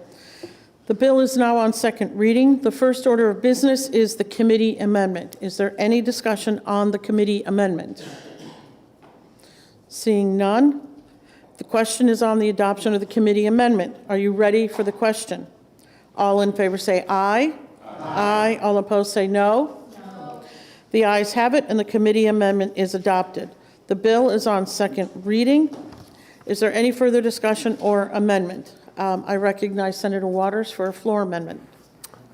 Thank you, Madam President. I introduced a floor amendment to SB 83FN 1160, and I'll speak to it. Yes, please. Thank you, Madam President and colleagues. First off, I just want to say how much I appreciate the Senator from District 2's work on this. The video terminals and the other components of this bill should not only increase revenue, but provide some much needed support for municipalities and also some reforms as well. It seemed to me that the governor really directed and hoped in her budget that there would be a possibility of using this revenue to support Group 2, and I applaud the governor in trying to solve this problem we've been wrestling with for the last few years. And so what this floor amendment would do would simply be to add to the purpose and findings of the bill to say the general court finds that if video lottery terminals are to be authorized in New Hampshire, the revenues generated for state general funds shall be used for funding Group 2 retirement reforms to improve recruitment and retention of our law enforcement and first responders. Now, why do this? I think we do share amongst us all a desire to use this revenue if it comes along for this purpose. It seems to me that including this in the purpose and findings is stronger than simply stating that in a floor speech. And then secondly, please note that this is not restrictive. It does not set up a separate fund for these to go into. It does not tie the hands of Senate Finance or the budget on these areas, but it does express a purpose and intent, so that we are saying we are standing up with our law enforcement, we're standing up with our first responders to try to fund this problem. Thank you, Madam President. Senator. The question is, the bill is on second reading. Is there any further discussion or amendment? Senator Gray. Thank you, Madam President. I rise to oppose the amendment. Right now, although this seems innocuous at the start, we don't need to put any further restrictions on this very tight budget and where we are. Many of the provisions that we have in statute already are waived during the preparation of that budget, and this is just being one more hindrance to the Finance Committee. Thank you. Senator. Senator Rosenwald. Madam President, I rise in support of the floor amendment, and I thank you, my colleague also from District 2, for his good intentions to fund Group 2. But we can't bind future legislatures. And the next legislature is not going to remember what was said on the floor. The poster child for this is the Governor's Commission on Alcohol and Other Drugs, created in 2000 to send 5.4% of liquor revenues, liquor profits, to fight substance abuse. It's about $12 million a year right now.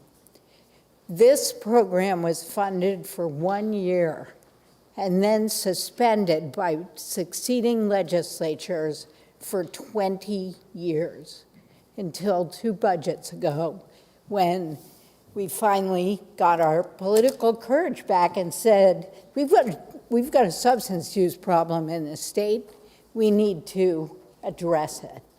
So without something in the statute that indicates legislative intent, there will be no direction to the next legislature that this money that we want to go to Group 2 will not go to the general fund. Thank you, Madam President. Senator, I recognize Senator Waters for a question of. Yes, if I may, the senator from District 13. Yes. Thank you, Madam President. Thank you for taking my question. I guess what I'm wondering about is, would we fear that if we voted down this amendment, it might be construed as the position of the Senate that in fact, it is not our intent to provide funding for law enforcement and first responders, since we will have taken a negative vote on this? I think you could interpret it that way, certainly. Thank you. Thank you, Madam President. The question is on the adoption of Floor Amendment 1160. Is there any further discussion? Senator Lang. Thank you, Madam Chair. I'm going to rise in opposition to this floor amendment. The thing that we have to consider is actually, if I'm not mistaken, in running my revenue projections, we're going to make more money than we need that we would need to fix the law enforcement issue. And then the question is, are we now binding the revenue that's left over to a problem we no longer have if we do the Group 2? The whole point of putting in the general fund was to allow us to be able to address that issue, and then if there's other revenue streams we could use it for. We shouldn't be binding and locking it in. It was clear from my floor speech, our intent is to work to solve the problem with Group 2 and to use this revenue from it. And I think that's a clear enough message to everybody, including our first responders. Okay, the question is on the adoption of Floor Amendment 1160. Is there any further discussion? Senator Waters has requested a roll call, seconded by Senator Altshuler. The clerk will call the roll. Senator Rochefort? No. Senator Lang? No. Senator McConkey? No. Senator Waters? Yes. Senator Prentice? Yes. Senator Gray? No. Senator Innes? No. Senator Ward? No. Senator Rishardi? No. Senator Fenton? Yes. Senator McHugh? No. Senator Avard? No. Senator Rosenwald? Yes. Senator Reardon? Yes. Senator Murphy? No. Senator Pearl? Nope. Senator Sullivan? No. Senator Birdsell? No. Senator Long? Yes. Senator Perkins Quokka? Yes. Senator Abbas? No. Senator Gannon? No. Senator Altshuler? Yes. And Senator Carson. No. The amendment fails on a vote of 8 to 16, and the floor amendment fails. The bill is on second reading and open for further amendment. I recognize Senator Altshuler to introduce Floor Amendment 1369. Thank you, Madam President. I rise to introduce Floor Amendment 1369S. This amendment would align itself with the governor's initial percentage of revenue to be distributed by the game operators. And subsequently, the amount has been given to the appropriate organizations as seen in HB 2 at 45%. I think it would be especially pertinent to align ourselves as a body with the governor and her hopes for this legislation, especially given the stark difference between the numbers when it comes to what would be given out to individual recipients of the revenue.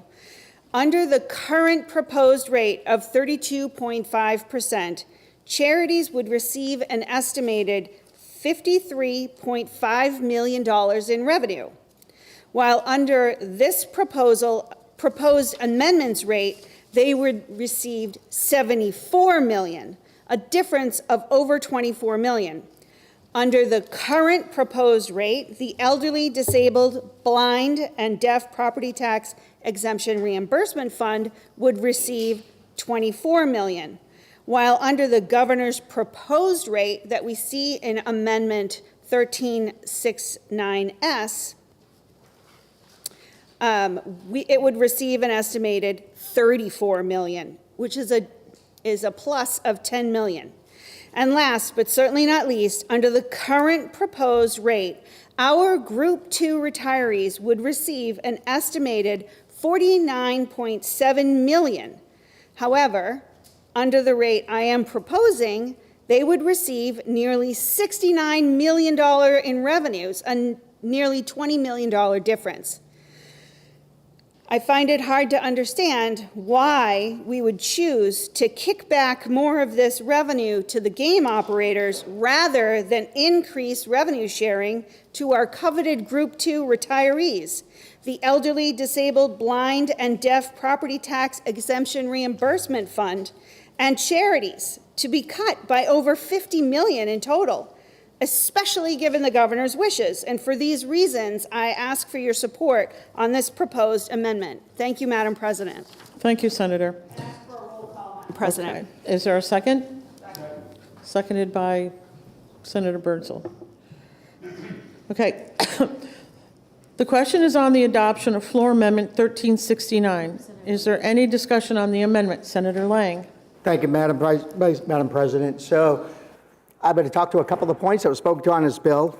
First, you have to understand that I'm a firm believer just because you can tax somebody and take all their money doesn't mean you should take all their money. But that being said, the governor's position is no longer 45%. That was her entry-level position, just like we do in our legislature. We bring a bill in, and then we talk about it, and we find out where it is. So the governor's no longer at 45%. The other reason why this number, 32.5%, she brought up a great point, my elderly reimbursement fund, the liability is less than $24 million. So at 32.5%, towns will be reimbursed 100% of all the tax credits they issue, based on my conversation with the DRA. Lastly, why are we giving the operators more money? Well, I'll go back to my first statement. We don't tax them just because we can. We tax them because it serves a purpose. The purpose of giving the operators more money, again, is our competitors are the states of Massachusetts, the states of Maine. In those competitors, I can go and bet red on a roulette wheel that if I'm in Massachusetts, I win my $50 plus another $50. If I'm in Maine, I win $50, I win my other $50. So in New Hampshire, it's the same exact way. So the only thing that's going to differentiate New Hampshire from our other states is to make it a place where people want to come and enjoy it, not for the purpose of gaming. And the way operators and hospitality operators make places of hospitality more enjoyable is to invest into the property. So a lower tax rate gives these operators money to be able to invest. We're going to see significant growth over the next 3 years in this industry if we give them the investment funds to be able to do that. So I'd urge you to vote down this tax increase and allow it to go through as amended by the Finance Committee. Thank you. Thank you, Senator. The question is on the adoption of Floor Amendment 1369. Is there any further discussion? Okay, seeing none. Are you ready for the question? A roll call has been requested. The clerk will call the roll. Senator Rochefort. No. Senator Lang. Yes. I'm sorry, no. Senator McConkey. No. Senator Waters. Yes. Senator Prentice. Yes. Senator Gray. No. Senator Innes. No. Senator Ward. No. Senator Rishardi. No. Senator Fenton. Yes. Senator McGue. No. Senator Avard. No. Senator Rosenwald. Yes. Senator Reardon. Yes. Senator Murphy. No. Senator Pearl. No. Senator Sullivan. No. Senator Birdsall. No. Senator Long, Yes. Senator Perkins Quokka, Yes. Senator Abbas, No. Senator Gannon, No. Senator Altshuler, Yes. and Senator Carson. No. Okay. The floor amendment fails on a vote of 8 to 16, and the floor amendment fails. The bill is still on second reading and open for further discussion and amendment. Okay, seeing none. The question is on the adoption of ought to pass on Senate Bill 83. Are you ready for the question? Yes. All in favor say aye. Aye. All opposed say no. The ayes have it. The motion is adopted, and the bill is ordered to third reading. The Senate will be attentive to the clerk. Thank you, Madam President. The Committee on Finance, to which was referred Senate Bill 125 FN, an act relative to clinical eligibility criteria for nursing facility and home and community-based care. Having considered the same, the committee recommends that the bill is ought to pass by a vote of 6-0. Senator Birdsall for the committee. Senator Birdsall? Thank you, Madam President. I move Senate Bill 125 FN ought to pass. This bill modifies RSA 151-E:3 relative to long-term care eligibility by 1, adding mobility to the list of activities of daily living, and 2, changing how eligibility for long-term care is determined and redetermined by requiring the Department of Health and Human Services to get a determination of an applicant's needs for long-term care from the applicant or participant's primary care physician or nurse practitioner. And finally, allowing the department to deny clinical eligibility for long-term care at a redetermination only if the participant's primary care physician, physician assistant, or nurse practitioner agree that the participant no longer meets the level of care. The Senate Finance Committee recommends passage of Senate Bill 125 FN and asks for your support. Thank you, Madam President. Thank you, Senator. The bill is now on second reading. Senator Avard has an amendment he'd like to present. Thank you, Madam President. And just to briefly speak to this amendment, although this legislation passed unanimously, bipartisan, we know that the department had some heartburn over it, and so we wanted to make sure that when it went over to the House, they would have less heartburn with it. And so we're offering Amendment 1317 to just make some minor changes, which some stakeholders with the department had requested. So we're just trying to make sure that everybody is taken care of here and that the bill survives the House, if you will. Okay. Senator Avard has presented floor amendment number 1317. Is there any discussion on the proposed amendment? Okay, seeing none. The question is on the adoption of floor amendment 1317. Are you ready for the question? All in favor of the floor amendment say aye. Aye. All opposed say no. The ayes have it. The floor amendment is adopted. The bill is still on second reading and open for further discussion and amendment. Okay, seeing none. The question is on the adoption of ought to pass as amended on Senate Bill 125. Are you ready for the question? All in favor say aye. Aye. Opposed, no. The ayes have it. The motion to adopt it is failed. Senator Gray is recognized for a motion. Move to table. The motion to lay on the table is non-debatable. All in favor of the motion say aye. Aye. All opposed say no. The ayes have it. The motion has been adopted. The Senate will be attentive to the clerk. Thank you, Madam President. The Committee on Finance, to which was referred Senate Bill 127 FNA, an act relative to public guardianship in the Office of Public Guardian and making appropriations to the Department of Health and Human Services. Having considered the same, the committee recommends that the bill is ought to pass by a vote of 6-0. Senator Pearl for the committee. Senator Pearl. Thank you, Madam President. I move Senate Bill 127 FNA ought to pass. This bill authorizes hospitals seeking to assist older adults or adults with a disability with discharge from a hospital setting to a less restrictive setting to seek to have a guardian or counselor appointed by the probate court. Senate Bill 127 FNA makes appropriations to the Department of Health and Human Services to fund guardianship slots. The Senate Finance Committee recommends passage of Senate Bill 127 FNA and asks for your support. Thank you, Madam President. Thank you, Senator Pearl. The bill is now on second reading. Is there any discussion? Okay. Seeing none, the question is on the adoption of the committee recommendation of ought to pass on Senate Bill 127. Are you ready for the question? All in favor say aye. Aye. All opposed, no. The ayes have it. The motion of ought to pass is adopted, and Senator Gray is recognized for a motion. Move to table. The motion to lay on the table is non-debatable. All in favor of the motion say aye.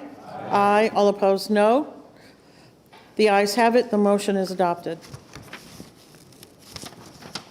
The Senate will be attentive to the clerk. Thank you, Madam President. The Committee on Finance, to which was referred Senate Bill 131 FNA, an act relative to long-term care eligibility and making an appropriation therefore. Having considered the same, the committee recommends that the bill is ought to pass by a vote of 6-0. Senator Birdsall for the committee. Senator Birdsall. Thank you, Madam President. I move Senate Bill 131 FNA ought to pass. This bill establishes provisional eligibility for Medicaid nursing facility services as part of the long-term care application process. Senate Bill 131 FNA makes an appropriation of $1.5 million to the Department of Health and Human Services for this purpose. The Senate Finance Committee recommends passage of Senate Bill 131 FNA and asks for your support. Thank you, Madam President. Thank you, Senator. The bill is now on second reading. Is there any discussion? Okay, seeing none, the question is on the adoption of the committee recommendation of ought to pass on Senate Bill 131. Are you ready for the question? All in favor say aye. Aye. All opposed, no. The ayes have it. The motion of ought to pass is adopted, and I recognize Senator Gray for a motion. Move to table. The motion to lay on the table is non-debatable. All in favor of the motion say aye. Aye. All opposed, no. The ayes have it. The motion has been adopted. The Senate will be attentive to the clerk. Thank you, Madam President. The Committee on Finance, to which was referred Senate Bill 135 FN, an act relative to rate setting parity for Medicaid state plan case management services. Having considered the same, the committee recommends that the bill is ought to pass by a vote of 6-0. Senator Birdsall for the committee. Senator Birdsall. Thank you, Madam President. I move Senate Bill 135 FN ought to pass. This bill directs the Department of Health and Human Services to annually establish rates for Medicaid state plan case management services to create rate parity for such services within the program. The Senate Finance Committee recommends passage of Senate Bill 135 FN and asks for your support. Thank you, Madam President. Thank you, Senator. The bill is now on second reading. Is there any discussion? Seeing none, the question is on the adoption of the committee recommendation of ought to pass on Senate Bill 135. Are you ready for the question? All in favor say aye. Aye. All opposed say no. The ayes have it. The motion of ought to pass is adopted, and Senator Gray is recognized for a motion. Move to table. The motion to lay on the table is non-debatable. All in favor of the motion say aye. Aye. All opposed no. The ayes have it. The motion has been adopted. The Senate will be attentive to the clerk. Thank you, Madam President. The Committee on Finance, to which was referred Senate Bill 244 FNA, an act relative to expanding access to primary health care services, increasing the size of healthcare workforce, and making an appropriations therefore. Having considered the same, the committee recommends that the bill is ought to pass by a vote of 6-0. Senator Rosenwald for the committee. Senator Rosenwald. Thank you, Madam President. I move Senate Bill 244 FNA ought to pass. This bill expands access to primary health care by directing DHHS to amend its contract with Bi-State Primary Care Association's Recruitment Center so that we can expand healthcare workforce recruitment and retention efforts and increases funding for such programs. The bill also makes an appropriation to the department to increase Medicaid reimbursement rates for opioid treatment providers. Senate Finance recommends passage of Senate Bill 244 FNA and asks for your support. Thank you. May I speak to the bill? Yes, you may, Senator. Thank you very much. Again, So this bill will increase access to primary care services along with substance abuse disorder treatment services and expand our healthcare workforce. Through public-private partnerships, we will work with Bi-State to recruit more clinicians to New Hampshire and set up a recruitment and retention hub to broaden access to community-based care, leveraging federal, state, and private funding. Our efforts will also include mentorship programs for advanced practice registered nurses, both to keep them here and to help them take on more complex cases. We will educate and train 500 more LNAs, a level of clinician that has become increasingly important in our healthcare and long-term care facilities. We'll buttress our state loan repayment programs for health clinicians with a requirement of staying and working in New Hampshire. We will better support opioid treatment providers and train up to 120 children's behavioral health clinicians. Finally, and I'm really excited about this part, we will collaborate with a family practice medicine residency program at a teaching health center in northern New Hampshire. These young physicians will be able to provide primary care to literally thousands of Granite Staters.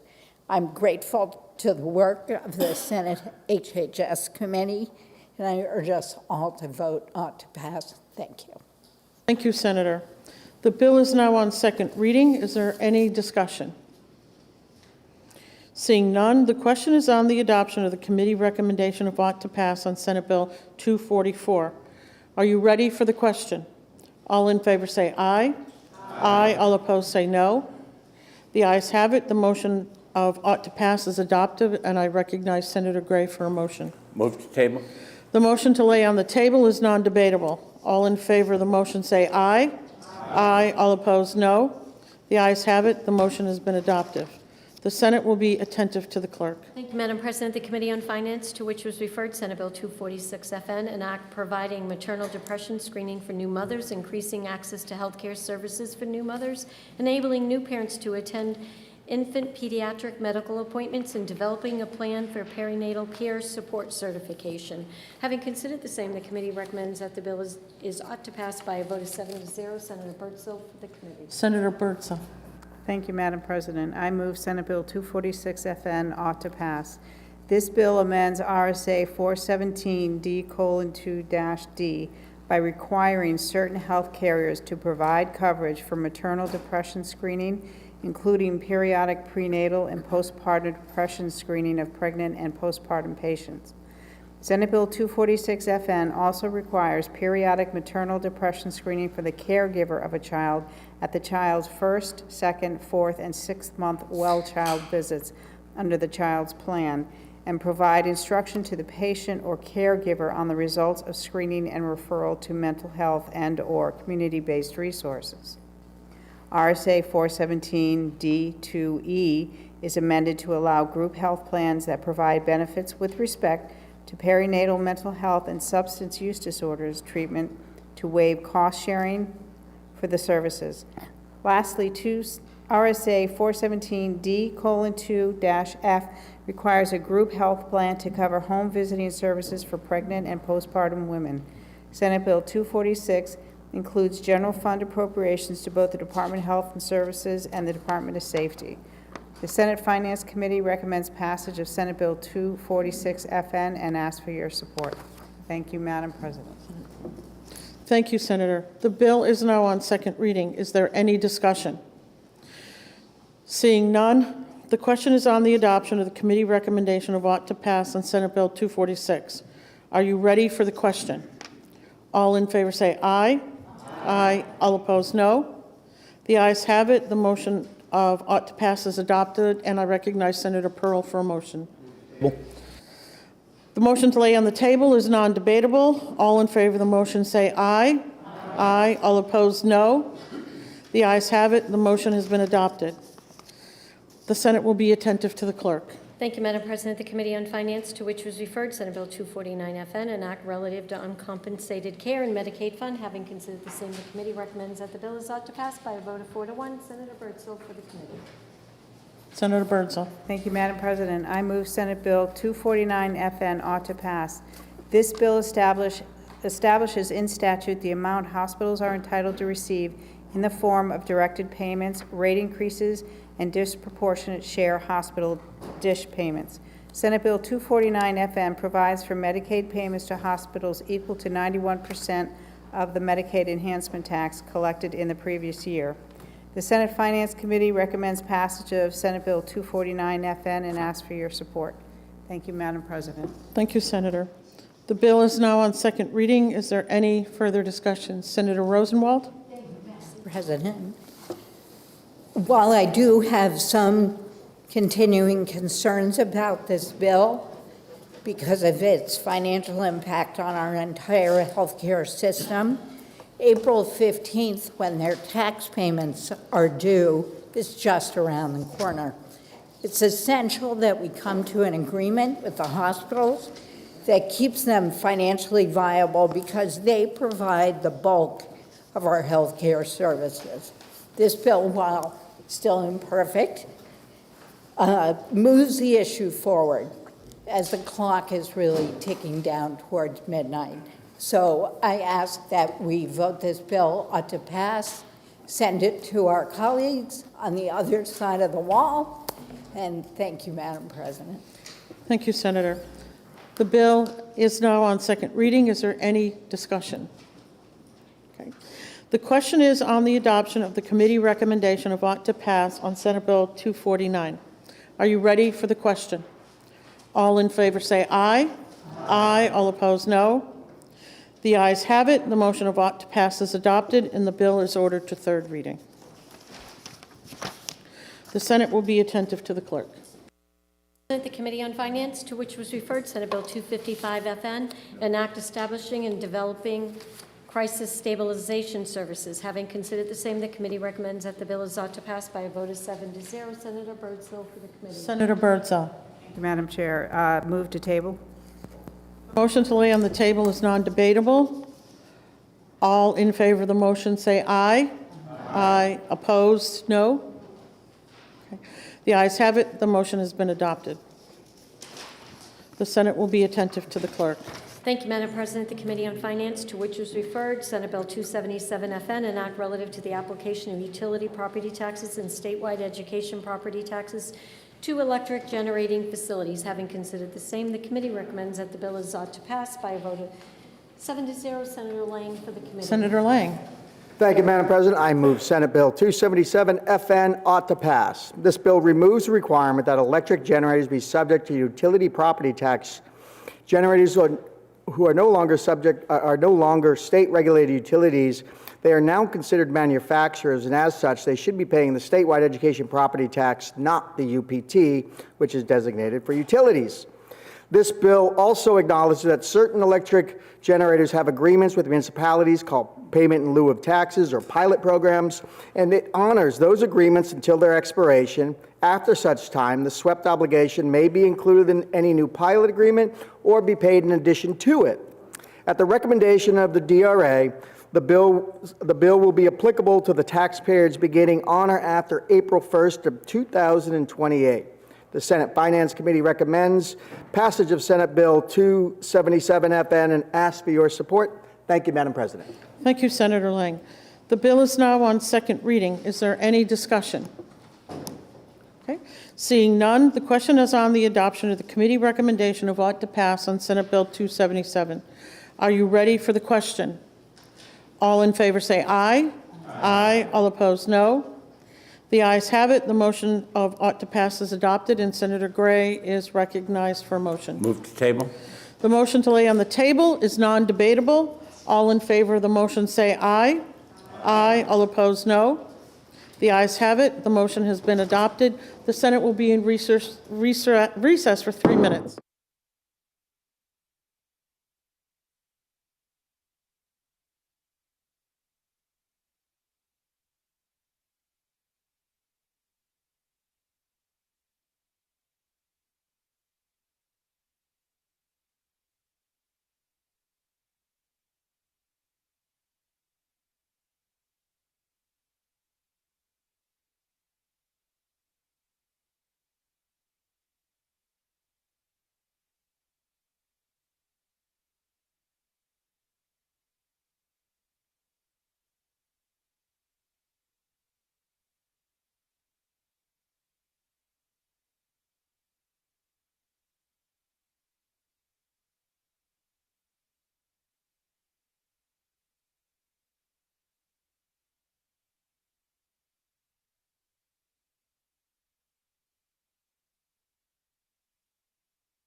The Senate will come out of recess.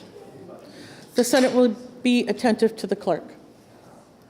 Thank you, Madam President. The Committee on Finance, to which was referred Senate Bill 279 FN, an act establishing the Housing Champion Business Loan Program and making an appropriation to the Department of Business and Economic Affairs and the Business Finance Authority. Having considered the same, the committee recommends that the bill is ought to pass by a vote of 7-0. Senator Rosenwald for the committee. Senator Rosenwald. Thank you, Madam President. I move Senate Bill 279 FN ought to pass. This bill authorizes municipalities with the Housing Champion designation to participate in programs managed by the New Hampshire Business Finance Authority. It appropriates $1 million to the BFA for the Housing Champions Business Loan Program and $5 million to the Department of Business and Economic Affairs for the New Hampshire Housing Champion designation and grant program fund for the next biennium, with these funds being non-lapsing. Though non-lapsing, the maximum appropriation contained in the bill is $6 million. Senate Finance recommends passage of Senate Bill 279 FN and asks for your support. Thank you, Madam President. Thank you, Senator Rosenwald.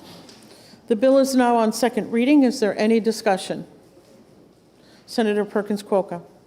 Madam President, I just wanted to thank the body for the bipartisan work on this. As mentioned, it's been an oversubscribed program with 18 cities and towns receiving awards of the existing $5 million. So I hope replenishment will be a tool that will allow all of us to be partners to our municipalities who are on the front lines of this crisis. Thank you. Thank you, Senator. The bill, again, is on second reading. Is there any further discussion? The question is on the adoption of the committee recommendation of ought to pass on Senate Bill 279. Are you ready for the question? All in favor say aye. Aye. All opposed, no. The ayes have it. The motion of ought to pass is adopted, and I recognize Senator Gray for a motion. Move to table. The motion to lay on the table is non-debatable. All in favor of the motion say aye. Aye. All opposed, no. The ayes have it. The motion has been adopted. The Senate will be attentive to the clerk. Thank you, Madam President. The Committee on Finance, to which was referred Senate Bill 295 FN, an act relative to the education freedom accounts. Having considered the same, the committee recommends that the bill is ought to pass by a vote of 5-2. Senator Lang for the committee. Senator Lang. Thank you, Madam President. I move Senate Bill 295 FN ought to pass. This bill increases the number of students eligible for our wildly successful education freedom accounts. Senate Bill 295 FN also removes certain conditions tied to those education freedom account funds. The Senate Finance Committee recommends passage of Senate Bill 295 FN and asks for your support. Thank you, Madam President. Thank you, Senator Lang. The bill is now on second reading. Is there any discussion? Senator Perkins Quokka. Thank you, Madam President. I rise in opposition of the ought to pass motion on Senate Bill 295. I want to be clear what it is that we're voting on here, and I know these are some points we've debated earlier, but just to remind everyone, this program could cost us up to $52 million in the first year alone. That's doubling what we're spending on this program right now. This is expanding the Education Freedom Accounts program to allow for families that are not just restricted to low-income families, but allows for a cap that continues to expand as more and more families enroll. We know that in this tight budget year, we've already seen tough cuts to the budget that the House is making, including things like the Office of the Child Advocate, the Commission on Aging, $40 million cut to developmental disability services, cuts to early childhood education, and others, on top of what we saw in the governor's budget, which includes, unfortunately, cuts to housing, cuts to child care, and cuts to Medicaid. From a government efficiency standpoint, in a tight budget year, why would we vote to open up millions of dollars for families who can afford to choose the school for their children already?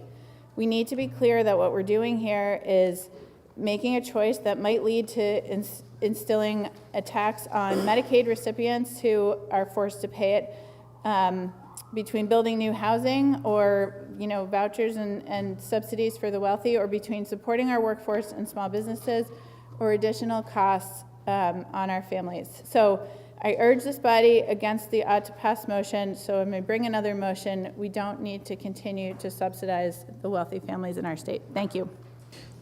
Thank you, Senator Perkins Coca.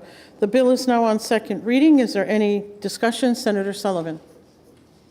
Madam President, I rise to make a clarification.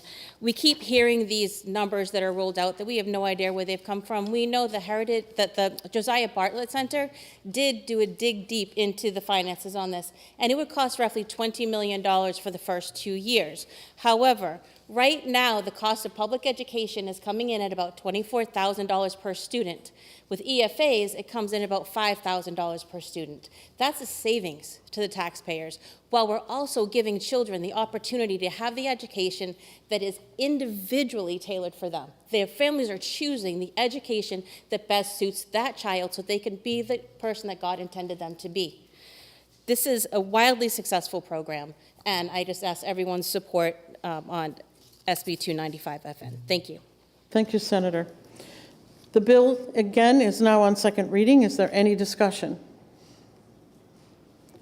Seeing none, the question is on the adoption of the committee recommendation of ought to pass on Senate Bill 295. A roll call has been requested by Senator Burgess, seconded by Senator Innes. The clerk will call the roll. Senator Rochefort. Yes. Senator Lang. Yes. Senator McConkey. Yes. Senator Waters. No. Senator Prentice. No. Senator Gray. Yes. Senator Innes. Yes. Senator Ward. Yes. Senator Rishardi. Yes. Senator Fenton. No. Senator McHugh. Yes. Senator Avard. Yes. Senator Rosenwald. No. Senator Reardon. No. Senator Murphy. Yes. Senator Pearl. Yes. Senator Sullivan. Yes. Senator Birdsell. Yes.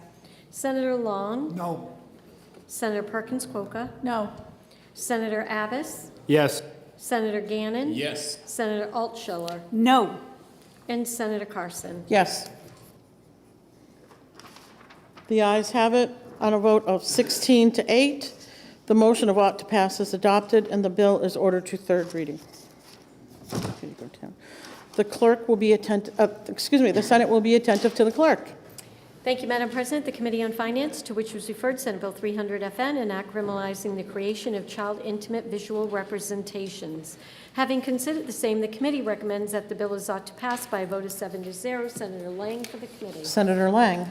Thank you, Madam President. I move Senate Bill 300FN ought to pass. This bill makes it a Class B felony and a Tier 2 registrable offense for a person to knowingly create, produce, manufacture, or direct an intimate visual representation of a child.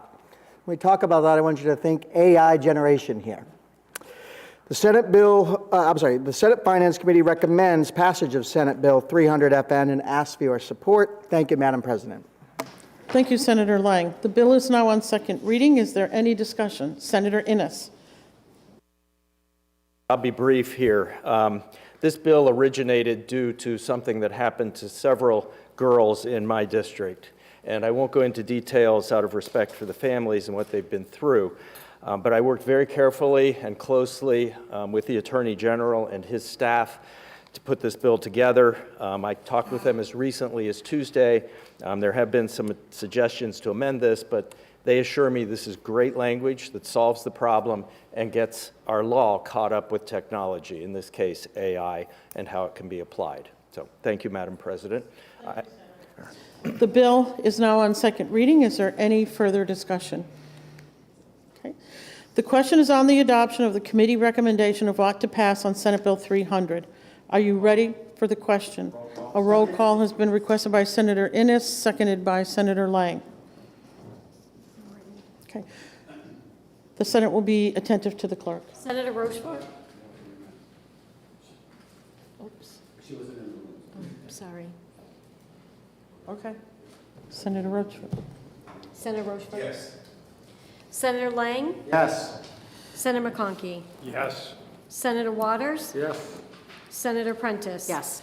Senator Gray. Yep. Senator Innes. Yes. Senator Ward. Yes. Senator Rishardi. Yes. Senator Fenton. Yes. Senator McHugh. Yes. Senator Avard. Yes. Senator Rosenwald. Yes. Senator Reardon. Yes. Senator Murphy. Yes. Senator Pearl. Yes. Senator Sullivan. Yes. Senator Birdsall. Yes. Senator Long. Yes. Senator Perkins Quokka. Yes. Senator Abbas. Yes. Senator Gannon. Yes. Senator Altscheller. Yes. Senator Carson. Yes. The ayes have it. The motion of ought to pass is adopted, and the bill is ordered to third reading. The Senate will be attentive to the clerk. Thank you, Madam President. The Committee on Health and Human Services, to which was referred Senate Bill 138, an act relative to record requests by healthcare providers. Senator Birdsall. Madam President, I move Senate Bill 138 ought to pass. This bill provides that when a healthcare provider requests a patient's medical records, the records shall be provided within 14 days of the request. This is intended to address the time-consuming and costly process of requesting medical records by eliminating unnecessary obstacles that prevent providers from obtaining record information in an efficient manner. While not every provider in the state is necessarily facing this challenge, this is a reality that many patients and providers face while transferring medical records. This change is not expected to pose a burden on providers, as most records are now digitized. The Senate Health and Human Services Committee asks for your support on the motion of ought to pass on Senate Bill 138 so that a floor amendment may be considered. Thank you, Madam President. Thank you, Senator Birdsall. The bill is now on second reading. It's been a long day already, folks. Is there any discussion? Senator Birdsall recognized to present a floor amendment 1393. Thank you, Madam President. I bring on floor amendment 1393S. This is actually just establishing a committee to study the access to medical records. So last year, we passed a bill that put a limit on the amount of money that the third parties who are providing medical records can charge. Well, they've been creatively finding fees that they're also charging to the attorneys and even the clients. So this is a study committee put together to study some of the options that the state can have and what we can do to try and rein those third parties in. So I ask for your support. Thank you, Madam President. Thank you, Senator Birdsall. The question is on the adoption of the committee recommendation of ought to pass on Senate Bill 138 with the floor amendment. Are you ready for the question? All in favor of the floor amendment, say aye. Aye. All opposed, no. The ayes have it. The floor amendment is adopted. The bill is still on second reading and open for further discussion and amendment. Okay. The question is on the adoption of ought to pass as amended on Senate Bill 138. Are you ready for the question? All in favor say aye. Aye. All opposed say no. The ayes have it. The motion is adopted, and the bill is ordered to third reading. The Senate will be attentive to the clerk. Thank you, Madam President. The Committee on Health and Human Services, to which was referred Senate Bill 288, an act establishing an advisory council on long-term care within the Department of Health and Human Services. Having considered the same, the committee recommends that the bill is ought to pass by a vote of 5-0. Senator Birdsall for the committee. Senator Birdsall. Thank you, Madam President. I move Senate Bill 288 ought to pass. This bill establishes an advisory council on long-term care and provides duties thereto. Shortages in long-term care are having negative impacts on New Hampshire's healthcare system as a whole. People are having difficulty accessing inpatient care because so many individuals must remain in hospital beds while waiting to be placed in long-term care. The wait time can last months or even years for some individuals. This proposed council will engage with stakeholders, gather data, and provide recommendations to improve access to long-term care within the system of care for healthy aging. The Senate Health and Human Services Committee asks for your support on the motion of ought to pass so that a floor amendment may be considered. Thank you, Madam President. Thank you, Senator Birdsall. The bill is now on second reading. Is there any further discussion? I recognize Senator Ward to bring forward floor amendment number 1326, and she's recognized. Thank you, Madam President. I think Senator Birdsell has pretty much summarized what's in this amendment. It's an amendment to really look at how do we find and locate places for long-term care. There are a lot of people who spend time in an acute care hospital that really should be somewhere else because they don't need the acute care, and it costs the state an awful lot of money. I mean, we had an example here with the 14 people not being able to access long-term care beds for a number of days, and if you know what a hospital day costs, it's an awful lot of money. So we really need to work very hard to find ways of getting these long-term beds. Many beds are being taken up by what I just said, non-acute patients, unable to leave the hospital because there are no long-term beds available. The various discharge report on a single day during a week in June, the Foundation for Healthy Communities identified 46 patients across the state waiting for long-term care, accumulating a median of 72 unnecessary extra days in a hospital. That's a lot of money. Obviously, the staffing continues to be a major challenge for long-term care, but something must be done to support access to long-term care. This is not a simple fix. The floor amendment integrates the intention of the original bill into the existing Commission of Aging and renames the bill to establish an advisory council on the system of care for healthy aging in New Hampshire. This ensures we make the best use of existing resources to support this effort. The Commission of Aging is the right body to do this work. They're nonpartisan and not beholden to special interests. The Commission seeks to partner with state agencies and external stakeholders, valuing transparency, accountability, respect, broad participation by all stakeholders, and good stewardship of New Hampshire resources. This issue has existed for too long, and the formation of this advisory council within the existing Commission on Aging will ensure the right stakeholders are at the table to advance solutions for access to long-term care. Thank you, Madam President. Thank you, Senator Ward. Floor amendment number 1326 has been proposed. Is there any discussion on the floor amendment? Okay. Seeing none, the question is on the adoption of floor amendment 1326. Are you ready for the question? All in favor of the floor amendment, say aye. Aye. All opposed, no. The ayes have it. The floor amendment is adopted. The bill is still on second reading and open for further discussion and amendment. Seeing none, the question is on the adoption of ought to pass as amended on Senate Bill 288. Are you ready for the question? All in favor say aye. Aye. All opposed say no. The ayes have it. The motion is adopted. And is there a motion to come forward at this time? Okay, Senator Birdsell moves to table. The motion to lay on the table is non-debatable.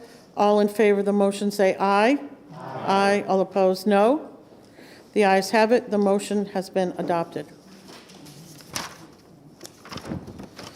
The Senate will be attentive to the clerk. Thank you, Madam President. The Committee on Judiciary, to which was referred Senate Bill 260, an act relative to access to abortion care, having considered the same, the committee recommends that the bill is an expedient to legislate by a vote of 3-2. Senator Abbas. Senator Abbas.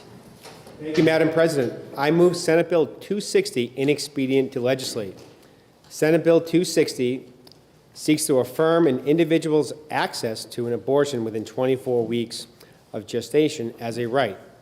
Currently, RSA 329:44 provides access to abortion within the first 24 weeks of a pregnancy. Members of the committee did not recognize a policy change between the proposal in question and the existing state law. Senate Bill 260 does, however, omit any express reference of a woman in its language. Accordingly, I respectfully ask you to join me in supporting the pending motion of inexpedient to legislate on Senate Bill 260. Thank you, Madam President. If I may speak further. The motion is inexpedient to legislate. Is there any discussion? Senator Abbott. Thank you, Madam President. Now, this subject, sometimes with some of the political rhetoric, it can overshadow the merits of the legislation in front of us.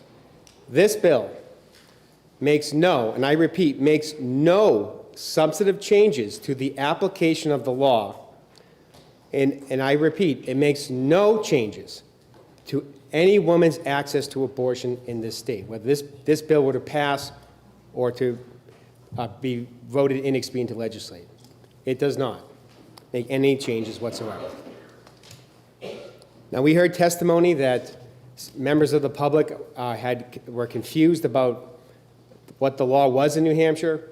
Now, we heard this in a general sense. We didn't have any members from the actual public come in and say that they were confused. Where that confusion comes from brings me back to the top here, the political rhetoric.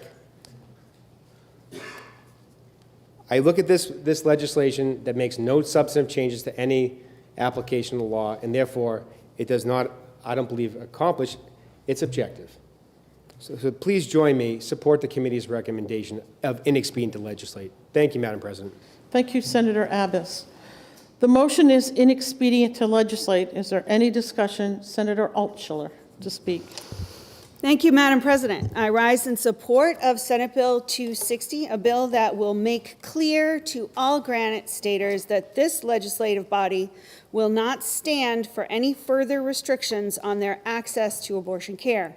By affirming our constituents' right to abortion up to 24 weeks, we have the opportunity to explicitly assure those who have elected us where New Hampshire stands on their freedom to have autonomy over their own pregnancies.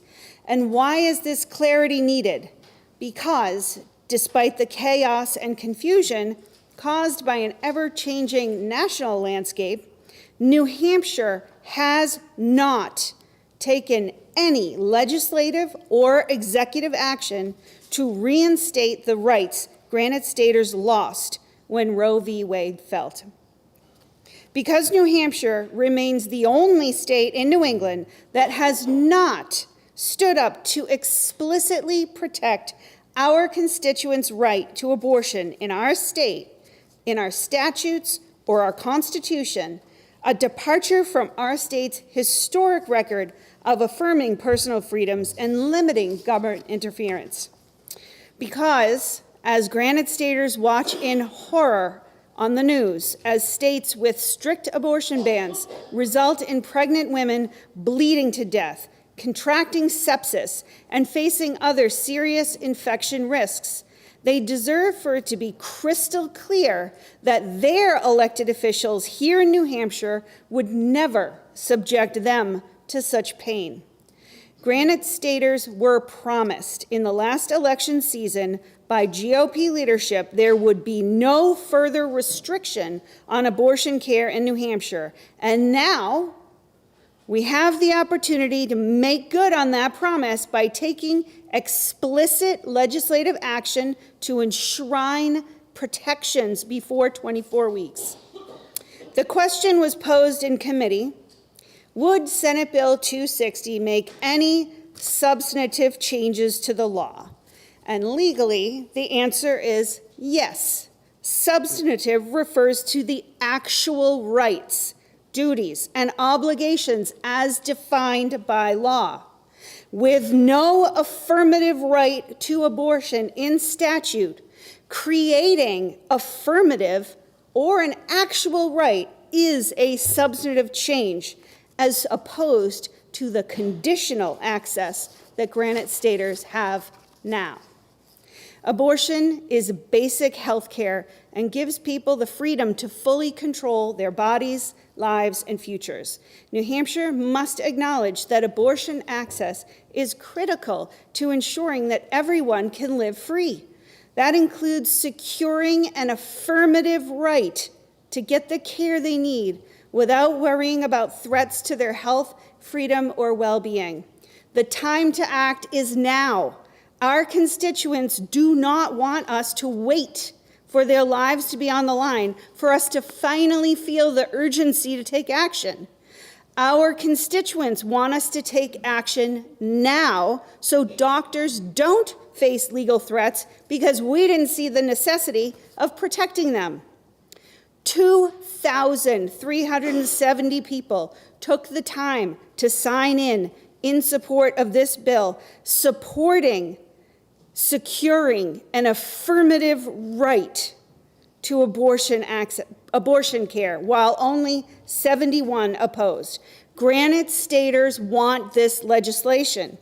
The people of New Hampshire bestowed upon us their trust by electing us to the state Senate, and we must now show them that we are trustworthy by demonstrating a commitment to protecting their freedoms, the freedoms they deserve in an affirmative right.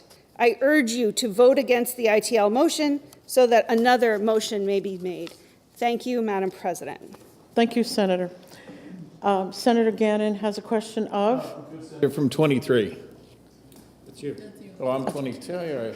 Been sitting here too long. I keep telling everybody it's been a long afternoon. It's been a long afternoon. Senator, if you could indulge me with just one question. Up to what point can a woman in New Hampshire get an abortion?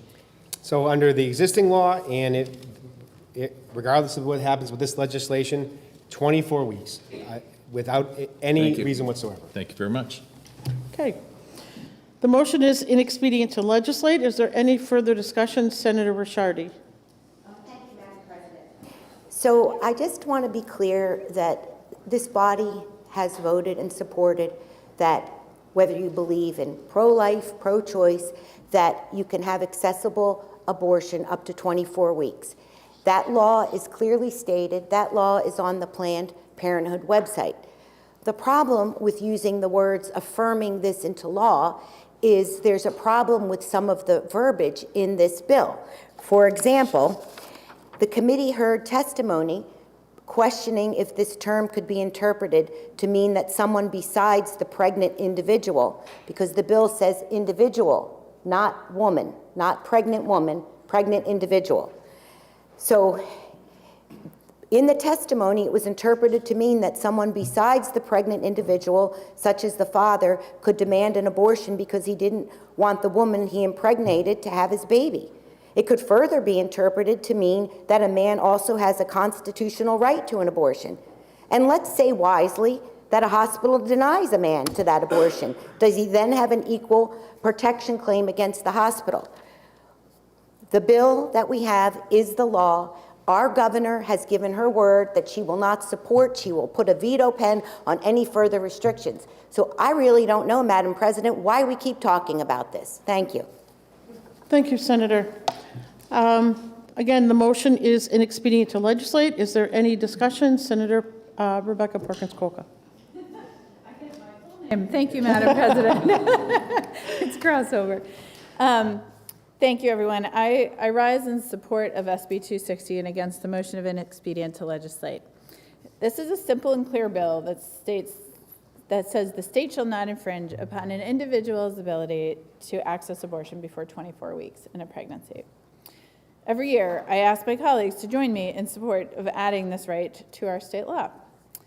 I've heard my colleagues say that the public doesn't understand the current abortion law, so let me be clear.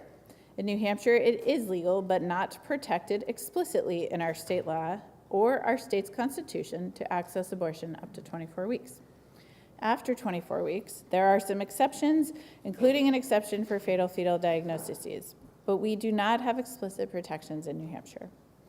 When the U.S. Supreme Court overturned Roe v. Wade in its Dobbs decision, they took away our federal constitutional right to an abortion. The law in the books in New Hampshire, the 24-week law, does not explicitly protect abortion access before 24 weeks. Let me explain what I mean by abortion not being explicitly protected. We do not have a shield law protecting providers like our neighbors in Massachusetts, Maine, and Vermont. We do not have explicit protection in our state's constitution like our neighbors in Vermont recently added. Instead, in the same 24-week abortion law that, again, some of my colleagues have said the public finds confusing, is a line that is very clear. It says the 24-week abortion law does not create or guarantee a right to an abortion. So I'm hoping to clear up for everyone what our abortion law is in the state of New Hampshire. It is legal but not protected to access abortion before 24 weeks. SB 260 would change that. It would add protections before 24 weeks, which matters to our constituents. A survey of Granite Staters in the fall found that 78% of them wanted an explicit right to abortion in every state. Leading up to the election in November, so many individuals running for office said they would not further restrict abortion from the current 24-week law. SB 260 affirms that position in a tangible vote. But here's what's confusing. Why is this so controversial? Why do we continue to have this debate? Why do Granite Staters have to come again and again to the State House to share their stories, to share their heartbreak and their tragedy to get us to act? I've heard colleagues say this bill doesn't do anything meaningful. And with all due respect, that isn't true. Last month, Louisiana charged a doctor from New York from providing an abortion for providing abortion care to a patient who lives in Louisiana. We've been saying since the Supreme Court overturned Roe that states would start reaching across state lines to criminalize providers and patients, and now we have evidence that this is happening. But New York has a shield law to protect their providers. New Hampshire does not have any protections. What happens if and when another state reaches into New Hampshire and charges one of our healthcare providers? What will our state government do? As of today, 19 states have significantly restricted or completely banned abortion, 19 states that could try to come after our healthcare providers. Will we be like New York and stand behind our clinicians? Right now, there's nothing in state law requiring our state government to do so. Or will we be complicit in the criminalization of abortion care? Will we allow our healthcare providers to be extradited to states that have completely banned abortion? We do not have a state law to prevent this. We do not have any executive orders from the governor to stop this. Let's finally change this, colleagues. Let's listen to our constituents. Let's put action behind our campaign promises. Let's protect the dignity of pregnant women, and let's protect abortion before 24 weeks in New Hampshire. I urge you to vote against this ITL motion so that another motion may be made. Thank you very much, Madam President. Thank you, Senator. The motion is an expedient to legislate. Senator Rosenwald has a question of? Senator from District 21. Yes, ma'am. Thank you for taking my question. There was a lot of talk this morning about protecting the dignity of women. Shouldn't this include recognizing in statute their autonomy in all aspects of their lives, including the right to make their own reproductive health care decisions? From one woman to another, it should. Thank you. Thank you. The motion is an expedient to legislate. Is there any further discussion? Okay. See, okay, a roll call has been requested by Senator Altschiller, seconded by Senator Fenton.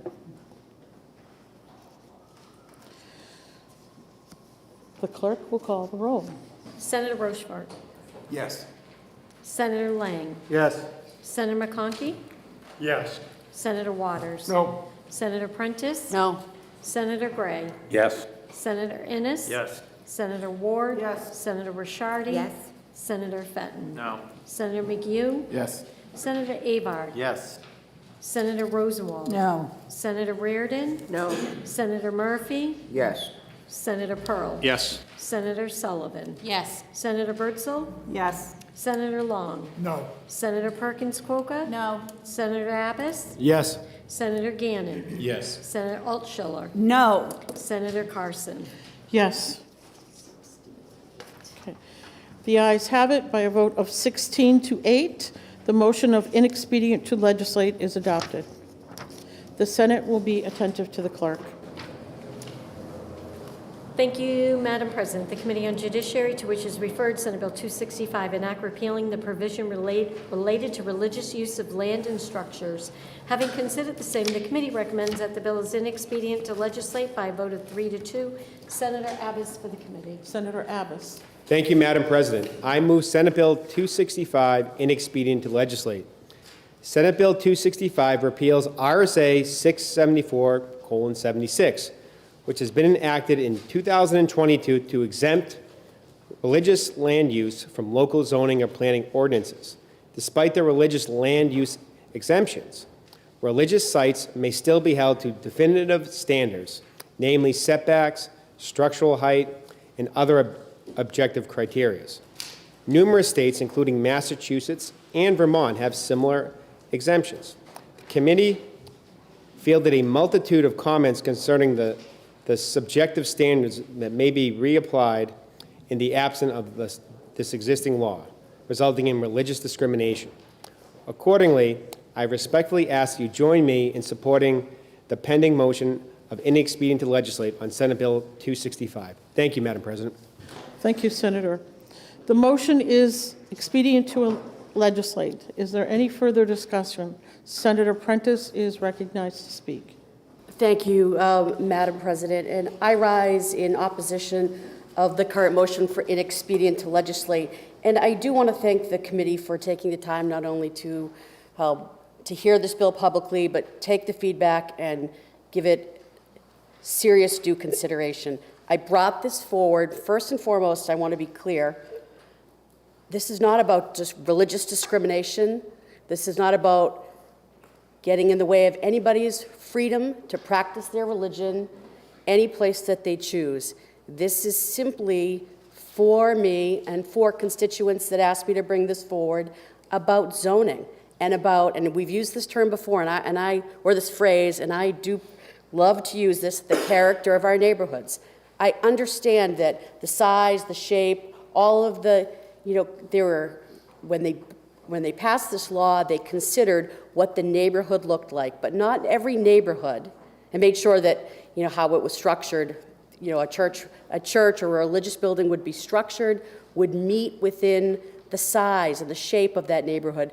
But I think that what we're missing here is that not every neighborhood has the capacity for a church, and the traffic, well, any building for religious practice, the traffic that may go with that, and other considerations. So I am not looking to discriminate against anybody's right to practice religion freely. I am just bringing to the attention of my colleagues that this does not, that having church, this has been a long day. So this does not comport in the way I see this with having, the way neighborhoods are structured. And so I thought that, to me, this makes sense to try to repeal this and to let the zoning that's already in place that deals with where religious buildings can be located, let that prevail. That's all I'm trying to do. I thank you for your consideration, and I'll be voting against this motion. Thank you. Thank you, Senator. The motion is inexpedient to legislate. Is there any further discussion? Okay. Seeing none, the question is on the adoption of the committee recommendation of inexpedient to legislate on Senate Bill 265. Are you ready for the question? All in favor say aye. Aye. All opposed, no. No. The ayes have it. The motion of inexpedient to legislate is adopted. The Senate will be attentive to the clerk. Thank you, Madam President. The Committee on Ways and Means, to which was referred Senate Bill 291, an act relative to religious use of land property tax exemption. Having considered the same, the committee recommends that the bill is ought to pass with an amendment by a vote of 5-0. Senator Sullivan for the committee. Senator Sullivan. Thank you, Madam President. I move Senate Bill 291 ought to pass with amendment. SB 291 clarifies and affirms the property tax exempt status of property owned by religious institutions and used for religious purposes. The committee heard testimony that certain municipalities began taxing properties that had always been exempt because they were no longer occupied by the religious institution's leader, but instead were being occupied by employees, volunteers, or being rented out. The committee amendment addresses concerns raised during the hearing by capping at 6 the number of units a religious institution may use for such purposes as residential or congregate housing and maintain tax-exempt status. The Ways and Means Committee asks your support for the motion of ought to pass with amendment. Thank you. Thank you, Senator. The bill is now on second reading. The first order of business is the committee amendment. Is there any discussion on the committee amendment? The question is on the adoption of the committee amendment. Are you ready for the question? All in favor say aye. Aye. All opposed say no. The ayes have it, and the committee amendment is adopted. The bill is on second reading. Is there any further discussion or amendment? Seeing none, the question is on the adoption of ought to pass as amended on Senate Bill 291. Are you ready for the question? All in favor say aye. Aye. All opposed, no. The ayes have it. The motion of ought to pass as amended is adopted, and the bill is ordered to third reading. Okay, we have finished. We are at the conclusion of the regular calendar and are taking up the bills that were removed from the consent calendar. The Senate will be attentive to the clerk. Thank you, Madam President. The Committee on Election Law and Municipal Affairs, to which was referred Senate Bill 222, an act relative to moving the state primary date. Having considered the same, the committee recommends that the bill is ought to pass with an amendment by a vote of 5-0. Senator Lang for the committee. Senator Lang. Thank you, Madam President. I move Senate Bill 222 ought to pass with amendment. Senate Bill 222 moves the state primary from the September to June and all related dates to March. This bill would allow for voters and candidates more time to engage with the person actually on the general election ballot in November and enable election officials more time to prepare for that general election. The amendment addresses the committee's concerns around nomination papers of third-party candidates and adjusts those dates to, instead of being tied to the primary date, but be tied to the general election date. The majority of the Senate Election Law and Municipal Affairs Committee recommends an ought to pass motion by a score of 5-0, and I hope you will join us. Thank you very much, Senator. The bill is now on second reading. The first order of business is the committee amendment. Is there any discussion on the committee amendment? Okay. Seeing none, the question is on the adoption of the committee amendment. Are you ready for the question? All in favor say aye. Aye. All opposed say no. No. The ayes have it, and the committee amendment is adopted. The bill is on second reading. Is there any further discussion or amendment? Senator Birdsall to speak. Thank you, Madam President. And I know this is probably a losing battle, but and I'll speak every time this comes up. So I just want people to understand what this is going to do to the legislature. And I know this is an attempt to try and get some of our federal candidates a little more time in the general election. But this is going to impact the state legislature the most, and specifically the senators. Because think about this. We're talking about a June primary. Everything's going to be pushed to March. What are we doing in March? We're listening. Right now, we're in the middle of crossover. We're getting to the House bills. How many House bills do we get in crossover? We get a lot more from the House than we give them. The senators are going to be inside doing their due diligence with the pieces of legislation while all of our opposition is going to be out, whether you're Democrat, Republican, or Independent.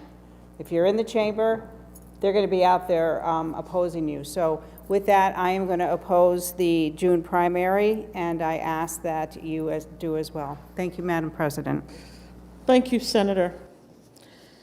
The question, let's see. The bill is on second reading. Is there any further discussion or amendment? Okay.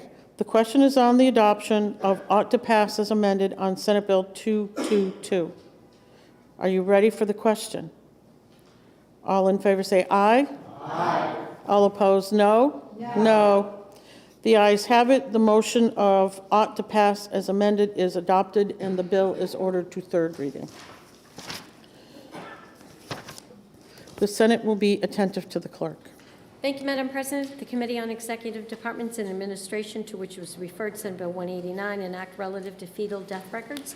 Having considered the same, the committee recommends that the bill is ought to pass with an amendment by a vote of 5-0. Senator Reverend for the committee. Senator Reverend.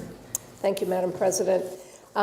Senate Bill 189 changes and updates requirements and procedures for fetal death records, and this was a request of the Secretary of State's office.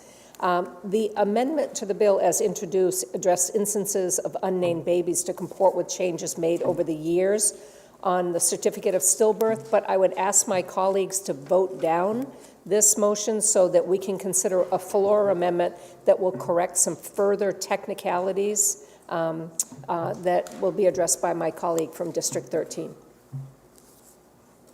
Thank you, Senator. The bill is now on second reading. The first order of business is the committee amendment. Is there any further discussion on the committee amendment? Just remember, we're being asked to vote no on the committee amendment so that a floor amendment may come forward. The question is on the adoption of the committee amendment. Are you ready for the question? All in favor say aye. All opposed say no. No. The noes have it and the committee amendment fails. The bill is on second reading. Is there any further discussion or amendment? I recognize Senator Rosenwald for floor amendment number 1389. Thank you, Madam President. I move floor amendment 1389S. So the basic purpose of this bill is to allow fetal death records to be transmitted electronically to the Division of Vital Records, just as all other death records are handled.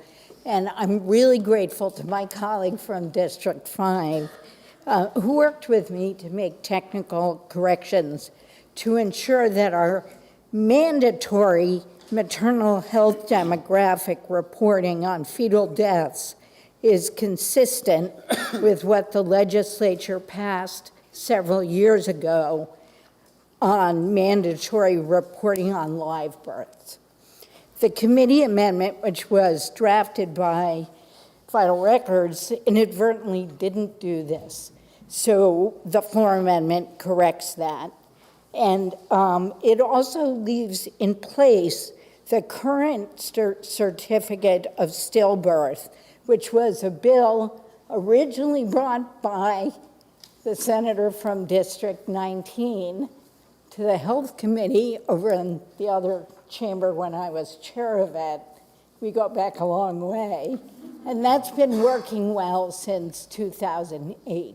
So it leaves in place the current certificate from the Division of Vital Records and doesn't make further changes to it.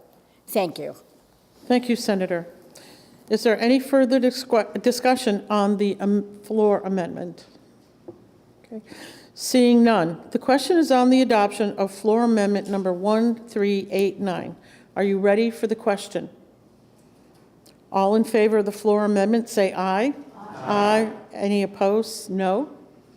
The ayes have it. The floor amendment is adopted.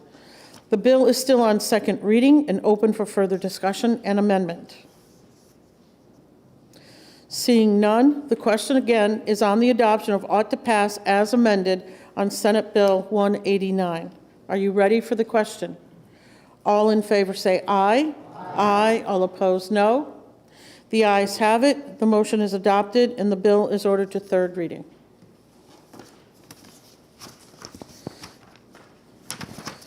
The Senate will be attentive to the clerk. Thank you, Madam President. The Committee on Executive Departments and Administration, to which was referred Senate Bill 285, an act relative to changing the term physician assistant to physician associate. Having considered the same, the committee recommends that the bill be referred to committee by a vote of 4-1. Senator McHugh for the committee. Senator McHugh. Thank you, Madam President. Senate Bill 285 updates the laws to reflect the title change of physician assistant to physician associate, but makes clear that no other substantive changes to the law are being made by this update. The committee heard testimony that this change reflects a national movement to change the name of the profession, but that only Oregon has done so at this time. The committee felt initially that more discussion regarding this bill is necessary. I'm going to ask the body to vote down the current motion to re-refer so that another motion and another amendment could be offered. Thank you, Senator.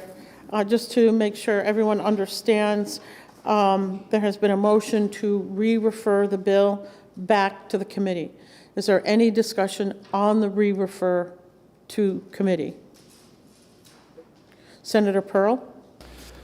Thank you, Madam President. I want to, again, urge all of you to vote down the re-refer motion. This bill kind of was a late file bill. We didn't have a lot of time to work on it, but since we made that motion in committee, we've been able to come to an agreement, and there is a floor amendment that improves the bill, and I think it would be good if we voted this down and we could have another motion. So thank you. Thank you, Senator. Okay, the question is on the adoption of the committee recommendation of re-refer to committee on Senate Bill 285. A request is made to vote down the re-refer motion so that a subsequent motion and floor amendment may come forward. Are you ready for the question? All in favor say aye. All opposed, no? No. The noes have it. The motion of re-refer to committee fails, and the bill is now on second reading. Is there any discussion? Senator McGue is recognized for floor amendment number 1374. Oh, yes, sorry. Let's get another motion here. Thank you, Madam President. I move ought to pass on Senate Bill 285. Okay. And now, Senator, you have an amendment that you'd like to propose? Thank you, Madam President. I'd like to move ought to pass on floor amendment 2025-1374S. And I'd like to speak to that. Yes, you may. Thank you, Madam President. This is a simple, relatively simple bill and a relatively simple floor amendment. This will change the title of physician assistant to physician associate in statute. For these healthcare professionals, these words truly matter. They can elevate or diminish the perception of professionalism in our healthcare community. While some see this as a mere change in terminology, I assure you that it's a giant step forward for aligning this nomenclature with the evolved roles that these dedicated professionals and highly trained professionals play in our level of healthcare practice. Many state professional chapters, including Arizona, Montana, Massachusetts, and others, have adopted this name change, and Oregon has actually placed it in statute. So this amendment also adds a little language to further clarify that no other expanded scope of practice, regulatory, or reimbursement changes are affected by this name change. So I'd ask the body to support the advancement of this profession and support the ought to pass as amended motion. Thank you, Madam President. Thank you, Senator. Is there any discussion on the proposed amendment, which is number 1374? Okay, seeing none, are you ready for the question? All in favor of the floor amendment say aye. Aye. All opposed say no. No. The ayes have it. The floor amendment is adopted. The bill is still on second reading and open for further discussion and amendment. Okay. Seeing none, the question is on the adoption of ought to pass as amended on Senate Bill 285. Are you ready for the question? All in favor say aye. Aye. All opposed say no. The ayes have it. The motion is adopted, and the bill is ordered to third reading. Okay. The Senate will be attentive to the clerk. Thank you, Madam President. The Committee on Executive Departments and Administration, to which was referred, Senate Bill 301, an act creating a joint legislative oversight committee. Having considered the same, the committee recommends that the bill is ought to pass with an amendment by a vote of 5-0. Senator McGue for the committee, but Senator Pearl. Senator Pearl? Madam President, I'd like to move re-refer, and I'd like to speak to my motion if I could. Yes, you may. So, this bill came to our committee, and we had to hear it very quickly, and there has been some new information that has come along, and I think the whole committee needs to take a look at this bill again and deal with what might be a potential issue or two, and I would ask that you support a re-refer so that the committee can have further time to work on it. Thank you. Thank you, Senator. The question is on the adoption of the recommendation of re-refer to committee on Senate Bill 301. Are you ready for the question? All in favor say aye. Aye. Aye. All opposed, no. The ayes have it. The motion of re-refer to committee is adopted.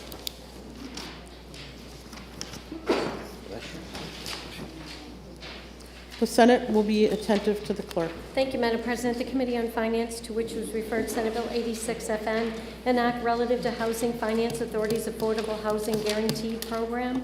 Having considered the same, the committee recommends that the bill is ought to pass with an amendment by a vote of 6-0. Senator Rosenwald for the committee. Senator Rosenwald. Thank you, Madam President. This bill creates a loan guarantee program for multi-family housing developments financed by commercial lenders, which aims to provide the New Hampshire Housing Finance Authority with the capacity to issue loans supported by a state guarantee for the development of new family housing projects.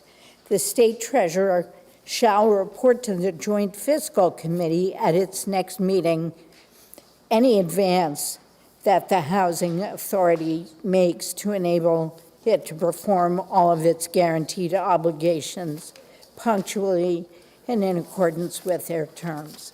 Thank you. Thank you, Senator Rosenwald.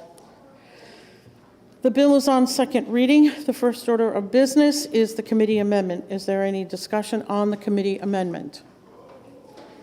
Okay. Seeing none, the question is on the adoption of the committee amendment. Are you ready for the question? All in favor say aye. Aye. All opposed, no. The ayes have it, and the committee amendment is adopted. The bill is on second reading. Is there any further discussion or amendment? Seeing none, the question is on the adoption of ought to pass as amended on Senate Bill 86. Are you ready for the question? All in favor say aye. Aye. All opposed, no. The ayes have it, and the motion of ought to pass as amended is adopted. I recognize Senator Gray for a motion. Move to table. The motion to lay on the table is non-debatable. All in favor of the motion say aye. Aye. All opposed, no. The ayes have it. The motion has been adopted. The Senate will be attentive to the clerk. Do you want to read that first? I need to read something first. Senator Rochford has declared a conflict of interest on this bill. This recusal is occurring on advice of counsel following a discussion and new guidance that has been issued by the Ethics Committee that occurred on Monday, March 24th, 2025. I'll read it in. Okay. The Committee on Health and Human Services, to which was referred Senate Bill 247, an act prohibiting network exclusion for pharmacies that refuse to dispense a prescription of PBM reimbursement that is below the pharmacy's acquisition cost. Having considered the same, the committee recommends that the bill is ought to pass with an amendment by a vote of 5-0. Senator Birdsall for the committee. Senator Birdsall. Thank you, Madam President. As amended, this bill permits a pharmacy to decline to fill a prescription if reimbursement from the pharmacy benefit managers is less than the pharmacy's acquisition cost. The bill also defines pharmacy service administrative organization for purposes of pharmacy and PBM contract requirements and makes the failure of a PSAO to comply with such requirements a violation of the Consumer Protection Act. A committee amendment has also been adopted to clarify concerns about this applying to Medicaid or Medicare management. Thank you, Madam President. Thank you, Senator. The bill is now on second reading. The first order of business is the committee amendment. Is there any discussion on the committee amendment? Senator Birdsall. I just saw the no. Could you please vote no on the committee amendment so that I can bring forth a floor amendment? Thank you. Okay. Thank you, Senator. So the question is on the adoption of the committee amendment. Are you ready for the question? Remember, we have a request to vote down the committee amendment so that a floor amendment can come forward. All in favor say aye. All opposed, no? No. The noes have it, and the committee amendment fails. The bill is on second reading. Is there any further discussion or amendment? Senator Birdsall, you're recognized for a floor amendment. Thank you, Madam President. I bring forward Amendment 2025-1401S and would like to speak to it. Thank you, Madam President. This is a replace all amendment, pretty much mirrors most of what the committee amendment does, but what it does is it adds a paragraph in there making sure that no section, that this particular section shall not be construed to apply to Medicaid or Medicare management. Thank you, Madam President. Thank you very much, Senator. Floor Amendment 1401 has been proposed. Is there any further discussion on the amendment? The question is on the adoption of Floor Amendment 1401. Are you ready for the question? All in favor of the floor amendment, say aye. Aye. All opposed, no. The ayes have it. The floor amendment is adopted. The bill is still on second reading and open for further discussion and amendment. Okay. The question is on the adoption of ought to pass as amended on Senate Bill 247. Are you ready for the question? All in favor say aye. Aye. All opposed, no. The ayes have it. The motion is adopted and the bill is ordered to third reading. The Senate will be attentive to the clerk. Thank you, Madam President. The Committee on Judiciary, to which was referred Senate Bill 264, an act relative to therapeutic cannabis program. Having considered the same, the committee recommends that the bill is ought to pass by a vote of 3-0. Senator Altshuler for the committee. Senator Altshuler. Thank you, Madam President. Senate Bill 264, a request from the New Hampshire Department of Health and Human Services, provides congruency between statutes relative to the therapeutic medical cannabis program and its certified providers. Senate Bill 264 ensures that the New Hampshire Department of Health and Human Services may refer newly authorized providers to their proper oversight authority while enacting certain prohibitions on said providers. Thank you, Senator. I recognize Senator Abbas. Thank you, Madam President. I move to table. Okay. There has been a request to lay Senate Bill 264 on the table. Are you ready for the question? All in favor say aye. Aye. All opposed say no. The ayes have it. The motion has been adopted. The Senate will be attentive to the clerk. Thank you, Madam President. The Committee on Ways and Means, to which was referred Senate Bill 275, an act providing property tax relief for some child care agencies. Having considered the same, the committee recommends that the bill is inexpedient to legislate by a vote of 3-2. Senator Lang for the committee. Senator Lang. Thank you, Madam President. I move Senate Bill 275, inexpedient to legislate. This bill sought to exempt child care centers from local property taxes. The bill as drafted was overly broad and could result in tax exemption status for for-profit entities as well as individual homeowners having child care within their house.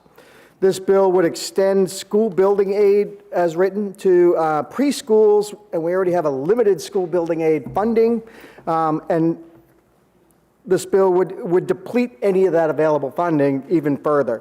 The Senate Ways and Means Committee asks you to please support the ITL recommendation. And if I can speak for 1 second, Madam President? Yes, you may speak. So one of the other reasons for the ITL recommendation on this bill is we understand that every time we give a tax credit to a community or to a house in another community, every other citizens in that town's taxes go up. I don't know about you, but I was campaigning, one of the number one issues was property tax costs. And so to make a move where we're going to spread more property tax load on people while reducing it for others, I think is inappropriate to do at this time, and I'd urge you to support the ITL. Thank you, Senator. The motion is inexpedient to legislate. Is there any further discussion? Senator Waters would like to speak. Thank you, Madam President and colleagues. I rise in opposition to the pending motion. Hope we'll vote down so another motion and the floor amendment can be brought forward. What does this bill try to do? It tries, as was mentioned, to see if we can clarify some of the language around tax exemption for these institutions for the child care. And then secondly, it looks to be able to extend, instead of kindergarten through grade 12, to preschool through grade 12, what a municipality might want to use its school building aid for. Well, why do this? I think that we all certainly supported when we were campaigning, and we heard from people, what are their great concerns? Well, of course, housing, but then after we heard that, childcare, and after we heard that, and related to that was costs, high costs and inflation. So, we talk a lot about this. We talk a lot about it, but what can we do? And why were people so concerned about it? Well, it looks like we're losing, families are losing about $50 million in wages a year, right? Because of lack of child care. And businesses, they're getting hit with about $118 million a year because of lack of child care. And, I worry about this in that we just have to do something about child care. We really did. It's good for the kids, it's good for the families, and goodness knows it's good for businesses as well. So I thought that this would be a fairly light lift.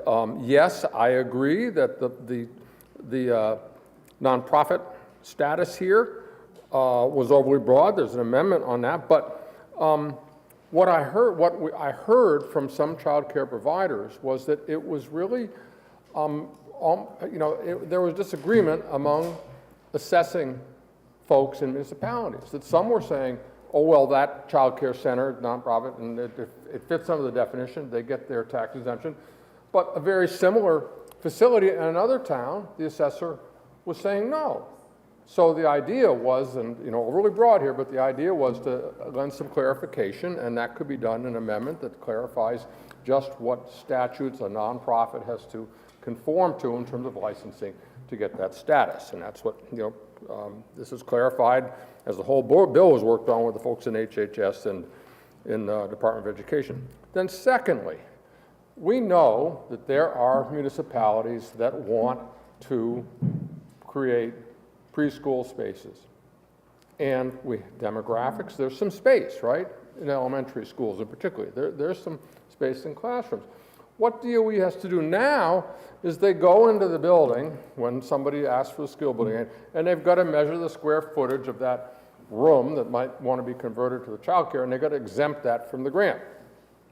Which DOE thought, well, this is just kind of absurd in a way, because isn't the whole point here the education and care of children? And if you have one of these, municipality wants to put a facility, child care facility in their elementary school, you have that blend, that move from that room into kindergarten and so on. Now, the argument's made, it's the zero-sum game, right? It's a public good here, right? And we know it's a public good.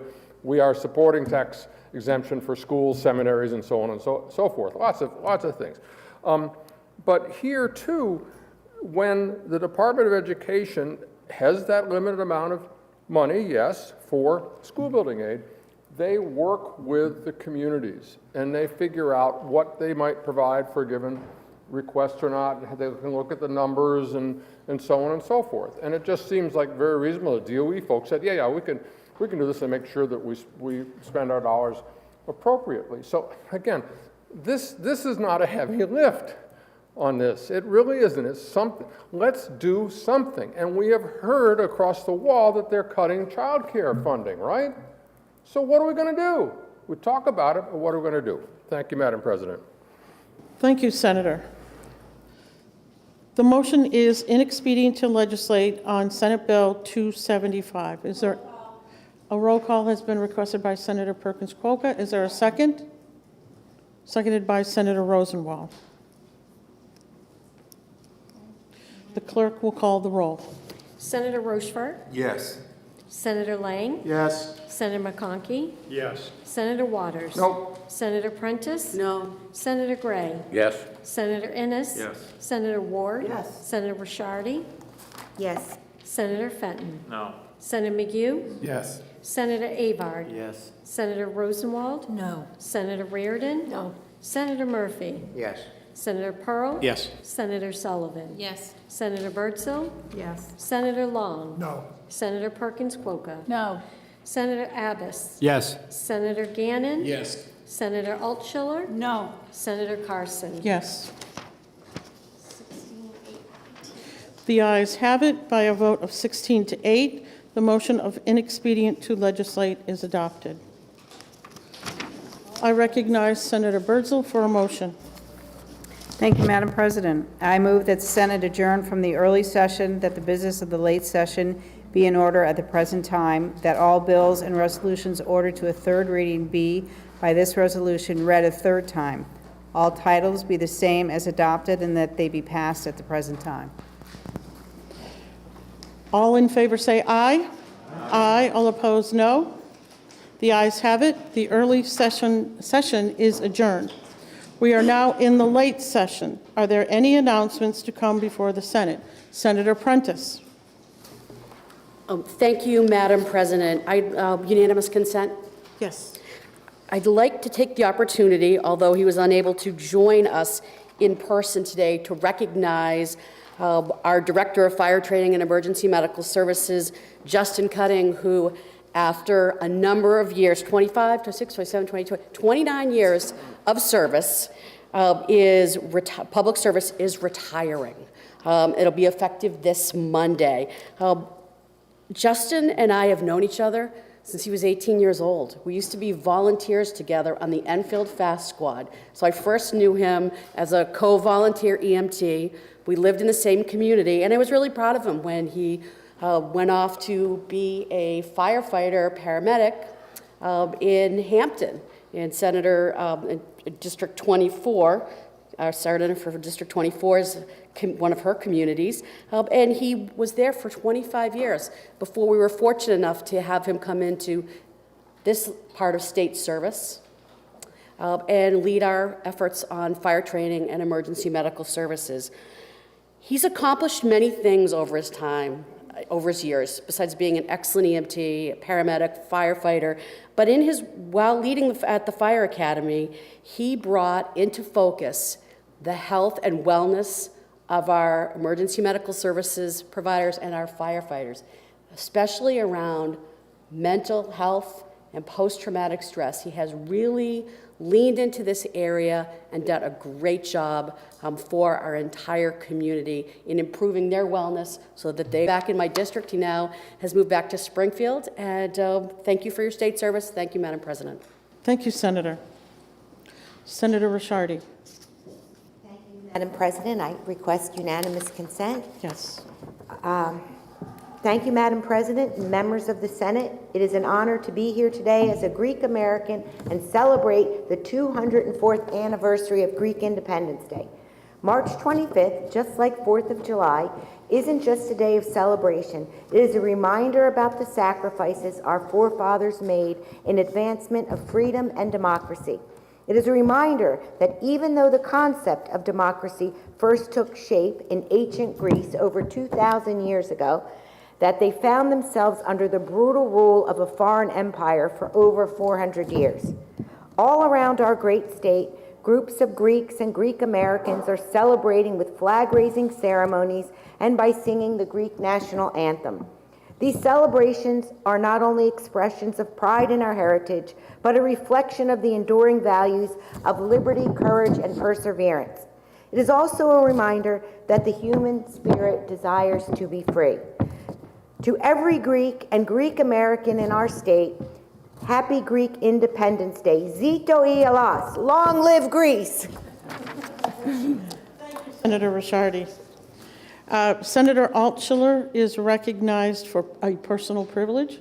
No, thank you. Okay, thank you. Senator Birdsall. President, I just want to, I got a notice yesterday, and I don't know if you all are going to be here between 5 and 7 this afternoon, 5 and 7 this evening. As you know, Shannon's husband passed away, and the Concord Fire Department is doing a fundraiser for the Girard family. So between 5 and 7, any purchases made at the McDonald's on 90 South Main Street will go, 20% of those proceeds will go to the Girard family. So if any of you are going to be here between 5 and 7, please purchase something and take it home or freeze it, but just support Shannon and the kids. Thank you, Madam President. Senator. I'd like to take the opportunity to thank all of you for your hard work. As you know, today is crossover. We have finished our Senate bills, and I don't mind telling you, because we got all the bills so late, I was really concerned about us getting here.